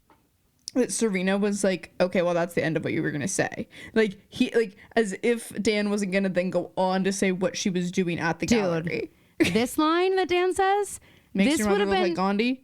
Yeah, she goes, she's the most manipulative woman I've ever met. She makes your mother look like Gandhi. First of all, Dan, for all you Why know, is Lily Lily is out here Gandhi. catching? Why is she out here catching How straight? dare you? How dare you? My backhand would have been activated, let me tell you that much. Like, don't speak on my grandma. Don't speak on my mother. I know this ends well for them and whatever, but like this would be it. Yes, I can't believe it, Dan. Dan, like, really thought Serena would believe him. Like, when she starts crying, he's like, I know, it's really hard to hear this. And she's like, no, get the fuck out. Like, I don't know why he thought this was going to go his way. Like, you're crazy for this. And then thought that like maybe they would crazy. end up at the ball together. And, like, this isn't exactly what Cece wanted, by the way. Cece doesn't give a fuck if you come tell on her. It's all part of the plan, babe. Like, it doesn't matter. And that's exactly what happens. Serena says, maybe we shouldn't be doing this. Dan says, maybe you're right. I was shocked by him agreeing. Me too. Cece comes in, overheard everything, and she goes, let's get Carter on the phone. And Serena agrees. Crazy. So then we're at the ball. Or wait. Yeah, Nate's flipping out about Carter. Yes. And because he saw the video that Chuck sent into Gossip Girl. And Chuck is like, well, maybe if we like get them out here, we can get some revenge going. Show And- everyone who he really is. Yeah. Right. And then so Nate's like, wait, fuck yeah. This is gonna be freaking badass Yeah. tonight. Blair, what did Blair say to Chuck? Nate never makes a scene, and that's what I love about him. And Chuck said, Blair just wishes you would make a fucking scene, Nate. And Nate said, heard, I'll do it. So all the girls are taking pics, and they're all going over their like cards that will be read when they descend the stairs. And Serena reads, and her mom rewrote her whole thing. And Serena's so mad. And as she's reading it out loud, Blair goes, make it stop. You sound like me. It's like Serena's worst nightmare. And Blair's like, oh my I God. am we're- also a little bit like, Serena, at what point do you just like throw in the towel? At what point are you just like, okay, read whatever? Just fucking do it. Who cares, dude? And then Like, Carter's at this like, point, too, wait. you're going with Carter. You're not even going with Dan anymore. Carter pulls out a Sharpie and he's like, I can take care of this. Like the bad Cinderella opening. Yes! He is Xing out. And Exactly. he's spray painting bad all over it. She's a And bad girl. they're like, okay, whatever. Then Nate's all ready to kill Carter. Like, he is like ready to do it. He looks at him across the steps and goes, I'm on to you. Jill? he's giving someone who's suspicious of the wrong person in the Traitor Castle. So- Yes. Oh my God. Nate would be the most dumb, infuriating faithful ever. Like, my he's, sorry, no offense, he's giving Maura. You have to watch last episode. Maura, I cannot. I know. But I am it's- impressed that she is doing all that glam herself. I know. And But guys, it that's makes why sense Baby about the Gorgeous, wigs. Baby Gorgeous would never Never, never gonna happen. never I be in mean, that castle. I bet she could pay for her glam team to come out, and she would have to put them up. Like, the show is just not going to do it. So maybe she would if she was willing to do that. Because it doesn't film that long. It's like 2 weeks. It's not like, Love Island. Anyway. All right. So everyone's being introduced. It's the annual dispensary cotillion and debutante ball. Blair Cornelia Waldorf goes, Serena Celia Vanderwoodson. And what they changed her card to say is, Serena Celia Vanderwoodson hopes to band as many billionaires as she can. And then they're all like, ee! And she stops reading it. And her mom and grandma are so freaking pissed. And also, I did want to mention, when we get into the cotillion, when it starts, the announcer, I thought it was Cece doing it. And I was like, why does she sound like Effie Trinket? But fully in an Effie Trinket voice the entire time, this announcer. 100%. Is that Headmistress Queller? I can't even tell. I can't remember now. Maybe. I feel like we've seen her before. I don't know. Okay, so we go to the art show in Brooklyn. Dan shows up and we find out Cece freaking won. And Allison's like, where's Jenny? Where the fuck is my daughter? Oh boy. Oh boy. Oh boy. Back in the debutante ball, Pierces are singing. Epic dance scene. We've all seen it before. But Nate is getting freaking weird. Nate's dancing around. He's like stomping his legs around. He's like steam's coming out of his ears. He's like, it's like when you're like watching He's like a bull fighting. Yeah. Phoebe. Yes, girl. Yes, my queen. He literally, it's giving like the bull rearing to go, like getting it's like ready. the bull while it's still in the pen before they let it out. And they're trying to piss it off as much as they can. That's what Nate's doing. And then Nate, is this is when the Carter. song's playing, by the way. Yes, got a the whole secret. time. Can you keep? And Blair goes, "What's going on?"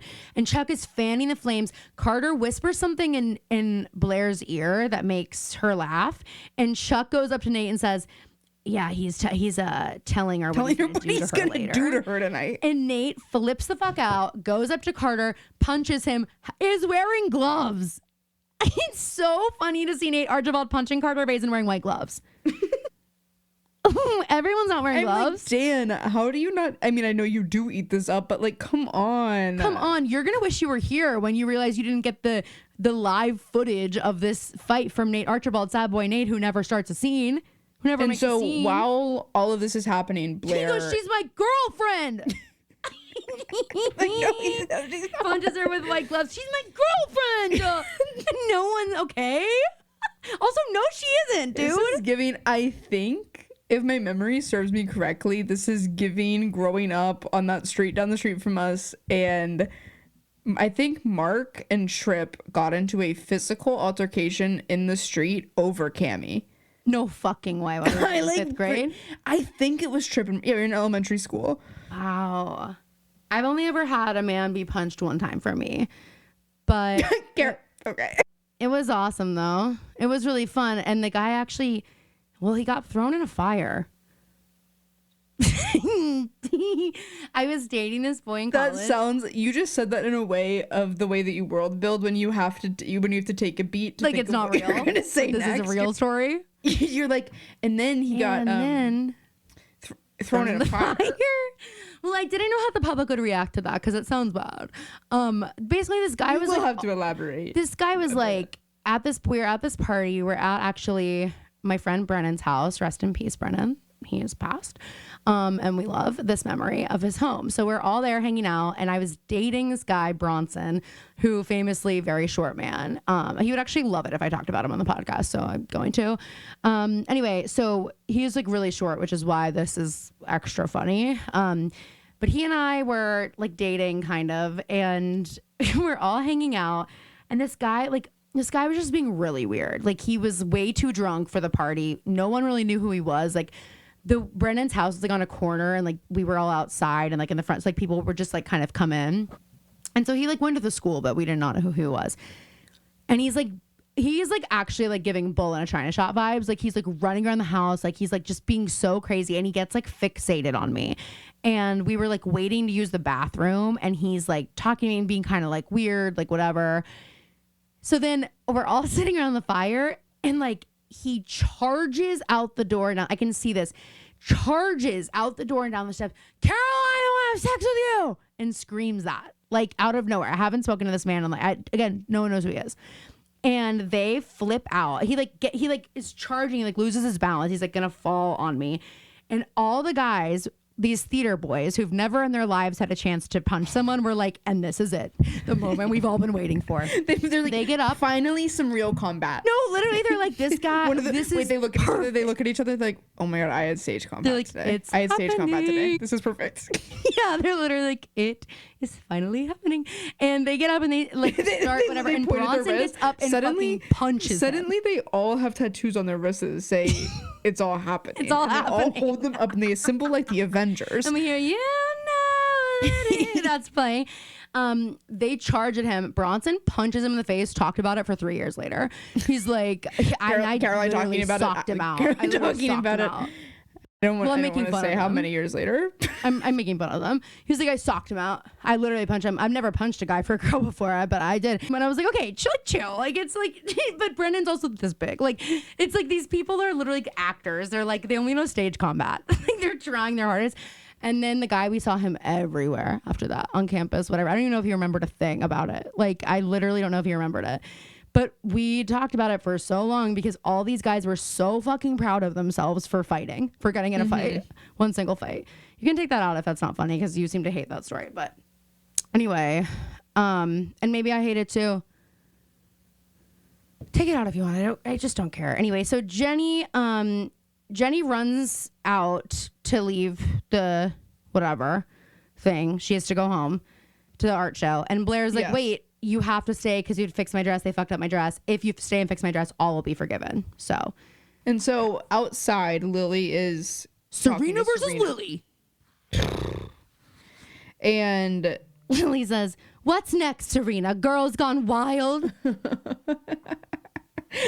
I'm like, okay, this wasn't, I know it's Serena's date, but like this wasn't Serena's fault. I know that like she's mad about the card, but like I feel like she's getting a lot of the frustration about the fight also put on her. Yeah, no, I think so too. And Serena basically just like wants to figure out this whole thing, like get to the bottom of all the drama, like with her mom and Dan's mom, whatever. And she says to Lily, all you care about when people look at me is what they think of you. And then Lily sees Cece like out of the corner of her eye. And you just kind of see this realization on Lily's face. You're like, that's how she always felt about Cece. Mm-hmm. And exactly, she doesn't, she like doesn't want to do that to Serena. And Serena's like, I would accept my kids for who they are, including who they date, no matter what. And I would make sure they damn well knew it. It is killing me when I just love Serena's whole vibe. This episode, she keeps saying, you told me I could be myself. You told me I could do it my way. And it's just like, Serena, you are a 5'8" blonde girl. You're doing it like the way. You're doing it like it's like there's not much adversity here, babe. Like you're not like, and also like Lily's been totally fine with Eric. Like actually I don't think Lily knows Eric's gay yet, but I don't think so. But newsflash, she will be. Like it's just, anyway. So Serena's icing Carter's head with a whiskey glass, and he admits that Cece called him last week. And Serena's like, wait, what? I wasn't even going to this ball as of last week. So like, how could she have planned that with you? And so the wheels start turning. I absolutely love this scene with Dan and Lily outside though. Because Dan gets a call and he walks down from the art show and Lily. Because it's also, we think it's Serena. Yes. And Lily Vanderwoodson is standing down there in Brooklyn. How'd you get here so fast? And she goes, please listen and don't interrupt. I would have been lucky to find a guy like you, and I kind of did, but I thought my mother knew who I was more. And the way she delivered that line is so good. Mm-hmm. I'm not sure who my daughter was, but I know who she is since she met you. She said something about how she doesn't drink that much. I'm like, okay. She doesn't go out. She doesn't do drugs. You belong with my daughter, and I think everyone should know that. And then Dan says, like, thank you, Mrs. Vanderwoodson. And she goes, and it's Lily. And it's, like, such a sweet moment. And it is. And I just hope Dan takes it and remembers what he fucking said about her earlier. And is like, wait, maybe I'm wrong about these people. Yes. Maybe I need to issue some apologies. He seems to be willing to make... He seems willing to make Serena the exception and not willing to give other people the same chance to be one either. No, like he's no grace for anybody because Well, he's like, I could never be wrong, and I believe Serena's different, and like I'm always right. So what I think about all these people is gospel, which is backed up by his Gossip Girl shit. You know what I mean? Like his ego about what he thinks about people. And it's like, what does Perez Hilton probably thinks? He like knows everything about everybody. You know what I mean? And it's like, so Dan has these ideas about everybody, and for just some reason decided Serena was different, even though he didn't know anything about her to like make him believe that. And it's just like he has no grace for anybody else. But it's like, well, what about the people who made this girl that you believe to be different, that you believe to be the, you know what I mean? I don't know. It's just, it's a good scene though. Like I love this scene for Lily.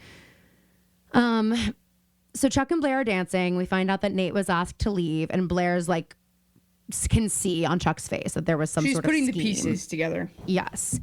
And she goes, oh my God, you knew Carter was coming over. You tipped off Gossip Girl and you ruined my cotillion on purpose. You make me sick. And she ends the thing between them. And he is like literally begging her not to, which has got to feel good if you're Blair Waldorf. But she storms out. Mm-hmm. And so then Serena and Cece are together. And Cece is still like just throwing all of this. Again, I don't understand how this all lands on Serena. It's not her fault. You made quite a mess, but I cleaned it up. Like Serena wasn't in the brawl. And also she's like, but the committee is going to reissue your statement. And it's like, Serena's not fucking worried about that right now. Yeah, who cares, dude? It's also nobody's going to remember it. Like, it genuinely doesn't matter. Serena didn't get a night out with feature. Like, they're not going to, Dan is right. It is antiquated. That doesn't mean it's not fun and it's not worth going to. But the idea of like having to put out like that is the that you really have to be like welcome to society. Like it's just not like Gossip Girl will do it for you. Like and like she's already been introduced. Cece. She's never gonna meet a husband if her statement isn't just right when she's 17. And also she looks like she does. Don't worry, Serena's gonna find a husband. I'm not worried. So Serena says like I defended you to Dan. And she asks her grandmother, are you even ill? And I thought Cece, I've seen this, but I thought she was going to fight it a little bit more. She goes, no, but I could be. All those cigarettes and cocktails. It's just like, okay, you're kind of an icon. Okay, you're kind of a queen of camp. Like, just. I just wish it was. I think it's the actor because the lines are great. I just don't like her. She says a woman has to earn the right to create her own rules, which like. So that's something that I would like to say. Just a quick moment. Sorry, a tangent. Is that is true, or historically that's been true. But there are a lot of women who have come before us who have fought really hard so that we could have the right to make our own rules without fighting for it. And so what we need to be doing is now fighting for the things that we still don't have, or the things that are in danger, so that the people, it's not like, I feel like there's a big disconnect in the political world right now where it's just like, there are people who are thinking about me right now, and there are people who are thinking about other people at other times. And it's like, it can be a little bit of both. But the thing is, Cece just like exemplifies it with this line where it's like, you have to earn the right. And it's like true, but also like, and I appreciate that that's how it was for you. And thank you for doing all the things that you did so that I can live the life that I'm living now, making my own rules and not having to claw my way to do it. Like you paved the way and I appreciate it. But also now I have to pick up where you left off and continue and be better. Like, because there were still things that you weren't able to do. And I just, you know, all the talk about non-political women who are like, well, it doesn't affect me. Like, girl, everything you do is because of these women and because of these fights that were fought and because of this. Like, you have a credit card? Guess what? Not that long ago, you would not have been allowed to. Like, there are these things. I'm just like, with the whole thing of the SAVE Act, I'm just like, my God, like women didn't even get the right to vote that long ago. And like, and now it's at jeopardy of women not being able to vote. And that's not, it's just like a side effect, but also it's because they don't fucking want us voting. Like, I'm sorry. I'm on a little bit of a tangent and I want you to leave it in, but do what you want. But like, I just think it's a poignant message here. And if you feel like Cece's on the wrong side of things, you're right. You're right. Anyway. And Serena says in her voice after she sees Dan, and then she says in her perfect way, she's like, look, things are not how they were when you were young, you hag. And then she walks away. You old crone. And she pushes her down. Struggling on ass, bitch. Wait, how funny was that tweet that was like Stregonona, traitor, all caps, and it goes through all the different like fairy tale creatures. But I like that Stregonona is first and all caps. They are not all caps, which that would also be a fun episode to say how they would all do. So then we have Chuck so Dan walks in, Serena's so relieved, they have their moment. Chuck walks in looking for Blair and finds her making out with Nate. And Blair pulls away from the makeout to say, it was so hot how you punched Carter out. And I'm sorry, punching out is like a hilarious. Caroline that night. After Bronson, it was so hot how you punched that guy out. No, this was Bronson. It was so hot how I punched that guy out, right? That's actually how the conversation went. I was like, okay. And I do kind of, in this moment, feel bad for Chuck. And at this point, I think this is when... Or is it the call with Rufus when Apologize starts to play? Is that this episode? That this song plays? Is Apologize playing? Yes. Oh my God, I didn't even make that note. That's crazy. I'm stupid as fuck, but you're right. You're right. It is Apologize. I think it starts around here because Nate winks at Chuck and then he and Blair go into a room and we get a Gossip Girl line. Start. Here she goes, spotted. Chuck Bass losing something no one knew he had to begin with, his heart. It's too late to apologize. Jenny shows up at the art gallery, mom standing in fight position. and Jenny, now time to defeat the final boss, Jen. Jenny apologizes, and I understand what Allison is coming from. I hate when I have to be on her side.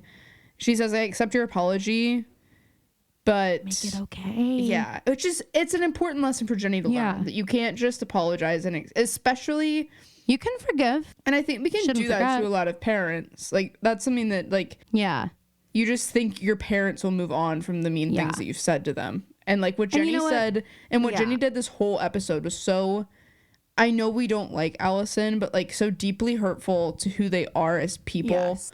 And because so much of it is out of their control. Like they can't control how much money they're making. And to hear that from your own kid. And Jenny doesn't even say it in a way where it's like there's no compassion towards her parents. It's just like, you didn't give me this life. Right. It's totally. And honestly, that line is I can learn from that too, because as an Aries, sometimes it's very like people will apologize and I'm just like, I don't even want to hear your apology right now because I'm still mad at you. And like once you apologize, you expect it to be over. But that's, I can accept your apology and it can still not be okay. And that like, I don't have to go to war with you anymore. But like that, there's something in between. I accept or I don't accept your apology.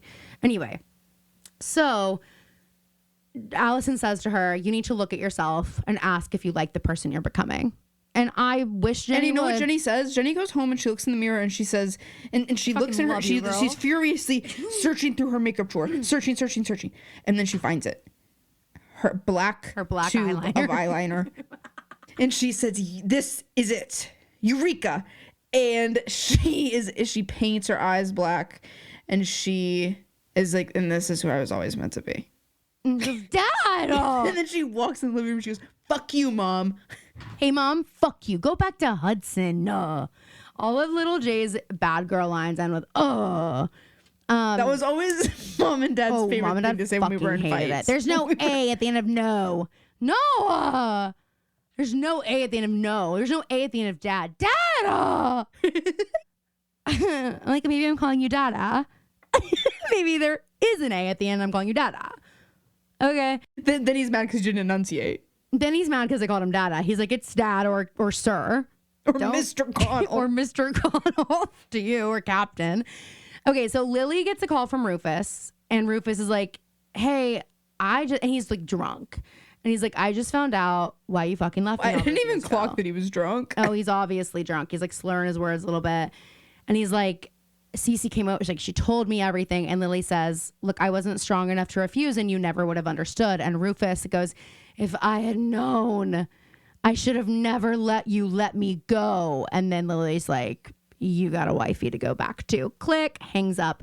That is a crazy phone call to get when she just was like, basically like endorsing the marriage and the union of Dan and Serena. And then Rufus is like, I want you back, girl. Like, of course you do. And so Lily hears Serena laughing. What is the legality of that? Could both couples get married? Well, we'll find out when they sorry, I just got a text, and every time I get a text that starts with "Hey, so," I'm like, what the fuck? It's all fine. Hey, so here's this thing that you're getting canceled for right now. So yeah. No, wait, what did you ask? Sorry. The legalities of that. Well, we'll have to get into it when Lily and Rufus get married and their kids are dating. We'll definitely have to get into it then. Right. Craziness. And so but when she hangs Lily up with Rufus, hangs she up the looks phone. down. I do love this shot. She Oh, it's sees Dan sweet. pick Serena up and walk through, and they're having like a great time, and Serena like, gives this big laughing. smile to her mom. And he like carries her out of the hotel, and it's just like Lily's just like happy for her daughter, and it's sweet. And Then we have see melodramatic Cece. queen over here. Jesus Oh my Christ. god, is she? What is going on here? Like she's like taking her Is she pills. killing and I'm like, herself? I don't know. That's what I was like, is she really gonna do this right now? This is giving Anna Delvey. Because she's not for real. Because again, she's queen of camp. We're So I'm like, gonna see in her Google search history that she figured out the exact amount of each thing you could take, so that To, like, just so get that you someone there. so that someone shows up, they're gonna think you're dead, but you're not. she calls and then room service. She's like, come at this time exactly and open the door. Just come right in. Just come right in. Don't wait for me to come get the door. Oh, just walk in. and bring it all the way into the bedroom. If you're 1 second late, it could be fatal. Just saying, and you will be blamed. And you will be in trouble for it. Or I'll be awake, or I'll wake up. And if you're early, it'll be even nastier. I can promise you that. So we got that little scene. Then we get Blair and Nate freaking doing it, and I think they are doing it. For the first time. Good for them. Good for them. Well, for Okay, one of slut. them, it's one of their first times. Well, No, never mind. neither. You're right. Oh my They're god, both they're both whores. such skanks. Just kidding. For their first time together, how it always should have been. And let me guess, it's not going to be as great as they thought. That's my guess. So we saw Mrs. Melodramatic, and now we got Mr. Melodramatic. Mr. over Melodramatic. Here. We got Mr. Casablanca over here. Talk fast like I gotta get out of town. And he literally is just like looking at the New York Times article photo of Nate and Blair, and he gets It's actually even weirder because the chauffeur opens the door and then like presents it to him. yeah, and he's like, and by the way, in case so you were where do having you wanna second go? thoughts, yeah, just say the word. And Nate and Chuck, by the way, is wearing a red turtleneck and a camel trench coat pop collar, and he goes, I Wait, gotta did get you out of notice town, that his- and then he goes to his the airport. His shirt and tie at the cotillion were bedazzled. No, they were not. What? Oh my Yeah. god, how did I miss that? How did I don't know. miss that? You know, and that is one thing, like, I love season 1 of Gossip Girl, but I'm excited for Chuck to grow out of like whatever it is they were having it, the look smaxing that they were having him do. Chuck Bass, Whatever he was look-smaxing. doing was certainly not looks magazine. Well, he certainly thought it was. It's probably what I would call it if I was making fun of it. It's hilarious. His basketball outfit looks maxing.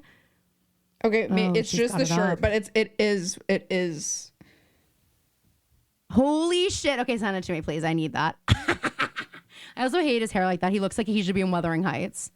Also, like one more thing about Wuthering Heights, because I saw it again last night. Jacob Elordi's accent is hilarious to me. Like Caitlin and I could not keep our shit together. And Wait, I thought he was good. he goes, "Now I've got you, like a dog in the night. Now I've got you." He goes, "You thought you could run from me?" I hate the me's. You thought you could run from me?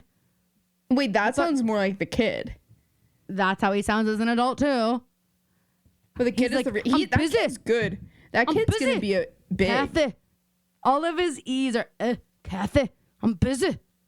Leave me alone. Just leave me. That's how he talks in it. I can't get past That it. But kid we is- were that- dying. That kid's gonna be a great actor. Caitlin cried like a baby.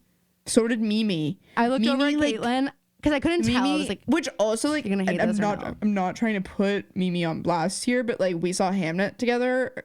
Not She a tear surprised shed. me, which was a Pissed you bold off? decision. I and haven't seen Hamnet yet, and I was like, oh, we'll be watching that. and she didn't have the emotional reaction that I did. And then we saw Wuthering Heights, and I see her sitting next to me. I'm like, Because she was all H-worded up, and it got her loose, and then she started crying. Caroline, she'll never listen to this. She'll never hear that, but I'll know it's there. Caitlin lost it when he puts her hand in his mouth, which I also I'm That's never hot. get No, over that. my favorite scene is when he lifts her up But by of her course, like it's the same scene. It's the same scene when it goes. Okay, wait. Gotcha. This And is I'll a follow great you like way. a dog in the night. This is a great way to just circle out end the episode because we started talking about being picked up. Which, listen, if Jacob Elordi's picking us up, it's a little bit different than He can pick me up any time. No, a drunk I'm sorry. stranger. when we see him again, sheesh. Like, and actually, him throwing the bales of hay around shirtless, even when he's got I the love long when hair. he's in the rain and he's in his like white blouse, flowy Oh shirt. my God, it's so good. It's so good. It's so good. He's so hot. And when he thinks she's joking about ending it and then like realizes that she's real and The scene, and this is how I know Jacob Elordi is so fucking talented. When he gets there, and there was just the knowing look between him. the like side smile with tears in his eyes. No, that, and it's like a split second, but it fucking kills me. And then when he goes in and he says, "What?" The what kills me. What? Kathy? No, like, but the what? I'm just like, he's just like, what? Like this kid, like. And then here's what I'll say. This is just my daily thank you to Emerald Fennell for not going the extra mile with that scene. Yes, no, I appreciate you showing restraint this time. Yeah. Also, I'm sorry again. A thank you to Emerald Fennell for what she did to Isabella's character because she is such a highlight of that fucking movie. I think Anna Oliver's great. I want to see her in more stuff. I would love to see her on a White Lotus. Is she in White? She might be in this season of White Lotus. She is so funny. We were laughing so fucking hard. Like, she is just such a hoot, and then she's so great. And I'm like, I just think anyone who's mad about her having agency and giving consent is kind of weird for that. Just kidding. I mean, not I don't think. Maybe I misread that. For some reason, I thought she had signed on to the new season. But I mean, after this, she might be on the following season. She's fabulous. She's fabulous. But she is like one White Lotus season away from full stardom. She was good in Saltburn too. She was good in Conversations with Friends. I literally forgot she was in Saltburn. I'm like, okay, do you have what? Are you like Nate and Serena? You can only have one phone number in your phone, and it's Emerald Fennell. Emerald Fennell. Yeah, no, and you know what? I loved hearing Las Culturistas talk about it because it was so like. Well, I liked hearing Matt talk about it. I Matt talk about it. Sorry, I liked hearing Matt talk about it because he felt the same way we feel, which is just like, let's have fun in the movies and like enjoy it, and like it's. I was just gonna say something that was on my mind. Oh, that TikTok that Megan sent, or I think you sent Megan, where this is the last thing I'll say. Someone tagged us in it. The girl has the fedora on and she goes, guess we're just the freak show now. And it says Aria Montgomery like the day after killing Shauna or whatever. I guess we're just a freak show now. No, guys, I didn't even know her.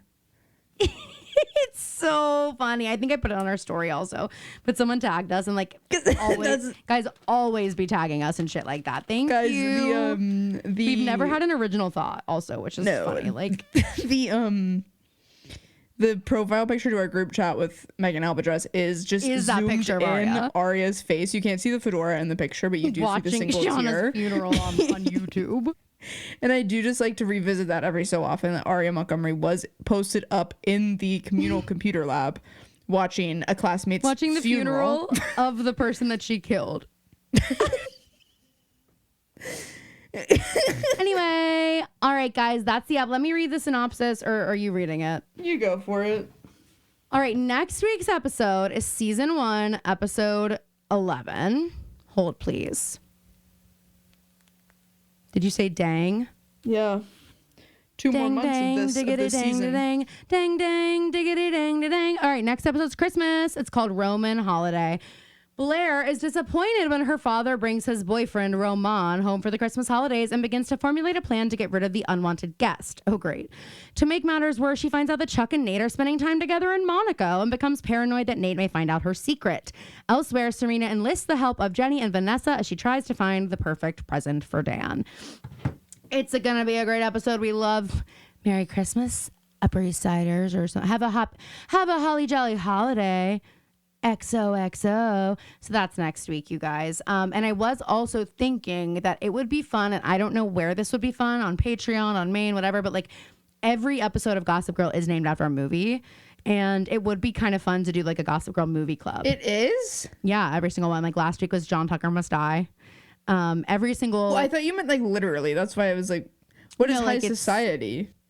I Is don't it know. High Society? Yeah, I think High Society. I haven't seen a lot of the movies. One of them, 17 Candles, 16 Candles. Obviously, Roman Holiday is just a movie. But yeah, like, so a lot of, or every episode is named after. So I was like, that would be kind of a fun thing to do, like a movie club where like we watch the movies that the episodes are named after and talk about them. So I don't know if that sounds interesting to you guys. Let us know and we'll brainstorm how to do it. I mean, it would be a lot, but like maybe there's a way to work it in because we both love flicks. We love movies. Well, we could kind of take after Anthony's little project. Say it on here. I'm not.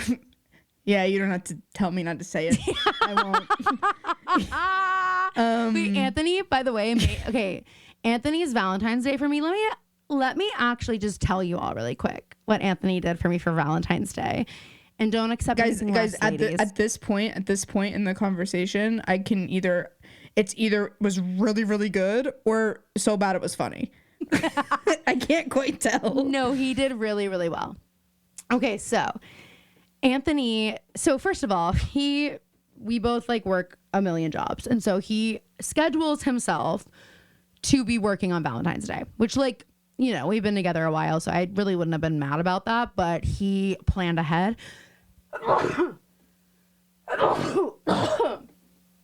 Sorry. He planned ahead. So he books us a dinner reservation on February 12th to make sure we can do it. We go to Eddie Merlot's nice ass dinner. Steak. It was so good. Then the next day, he gets me a gorgeous bouquet of flowers from the florist that he had ordered over a month ago. And he had also mentioned to me that he had his Valentine's Day post for me already done and ready to go, but he was worried I would think it was cringe. And so did I want to see it before he posted it? And I was like, well, Anthony, you have like 100 followers. And honestly, in like, your private, I'm sure it's great. Like, and it was hilarious. He literally made this video of like pictures of us filling up a heart. And it's just thinking like, of him in his office working on that is so knowing that it's like that I'm going to be like, happy Valentine's Day, babe. like, you know what I mean? Also, this whole time I've told him, I was like, I have nothing for you because I thought we weren't doing like gifts or anything. And he was like, Valentine's Day is not about the boy. It is about the girl. Like, please. Which, true. So then my gift was late and he was so embarrassed about it, as if I care. But what he did was he was like, well, I always order you jewelry from Missouri, but I feel like I've ordered you like everything that you would want from there. And I thought I'd try something else. So I went to your followers list on Instagram and I searched all the jewelry brands that you follow. And I chose one of those brands. And are you even listening? Yes. And he went through my followers list, found a jewelry brand, went to their website and bought me things from them because he was like, I've already bought you so much from this one. Like, I'm like, that's so cute and sweet. Like, he goes, I didn't run it by anybody. And so he got me like a charm necklace from is it Gorjana or Gorjana? I don't know. And he got me 2 little charms for it. And then he was like, and we'll keep adding to it. And there is a store in Charleston and we're going to be there in April. So we're going to go and get another charm for it. But like, so sweet. And yeah. And so that was everything he did for me for Valentine's Day. And I thought it was very, very sweet because I literally only wrote him a card. So, you know, but that's okay because it's about the girls. So there, I just wanted to throw that out there and say it. I don't remember what made me think of it, but you know, said it. I was saying we could mimic his structure for the movies. Yeah. And like we could just say this is the movie we're watching this month and then we could just talk about it. Yeah. And we could also like, there's always an option too to be like, okay, we're going to like watch the movie together. Like we're gonna watch it on live or something and like we won't show the movie, but like if you want to watch it we can all press play together and watch it and like have a little chit chat. I don't know, like we can explore different formats, but this is a great thing to talk to our creative producers Tara Llewellyn and Haley McIntosh about, by the way. If you guys didn't know, we work with them. They're amazing. But yeah, so let us know if that's interesting to you. Otherwise, this week on the Patreon, there's going to be Caroline Show. There's going to be an Other People's Business pop culture episode. Go check it out. As always, these episodes are available ad-free on our Patreon on the highest tier. So if you want to listen to us without interruptions, go check it out there. Please leave us a review if you love us. Thank you guys so much. This is a long episode, but we owed it to you. So thank you for your patience and flexibility. We love you so much. We'll see you next week. And split. killed him.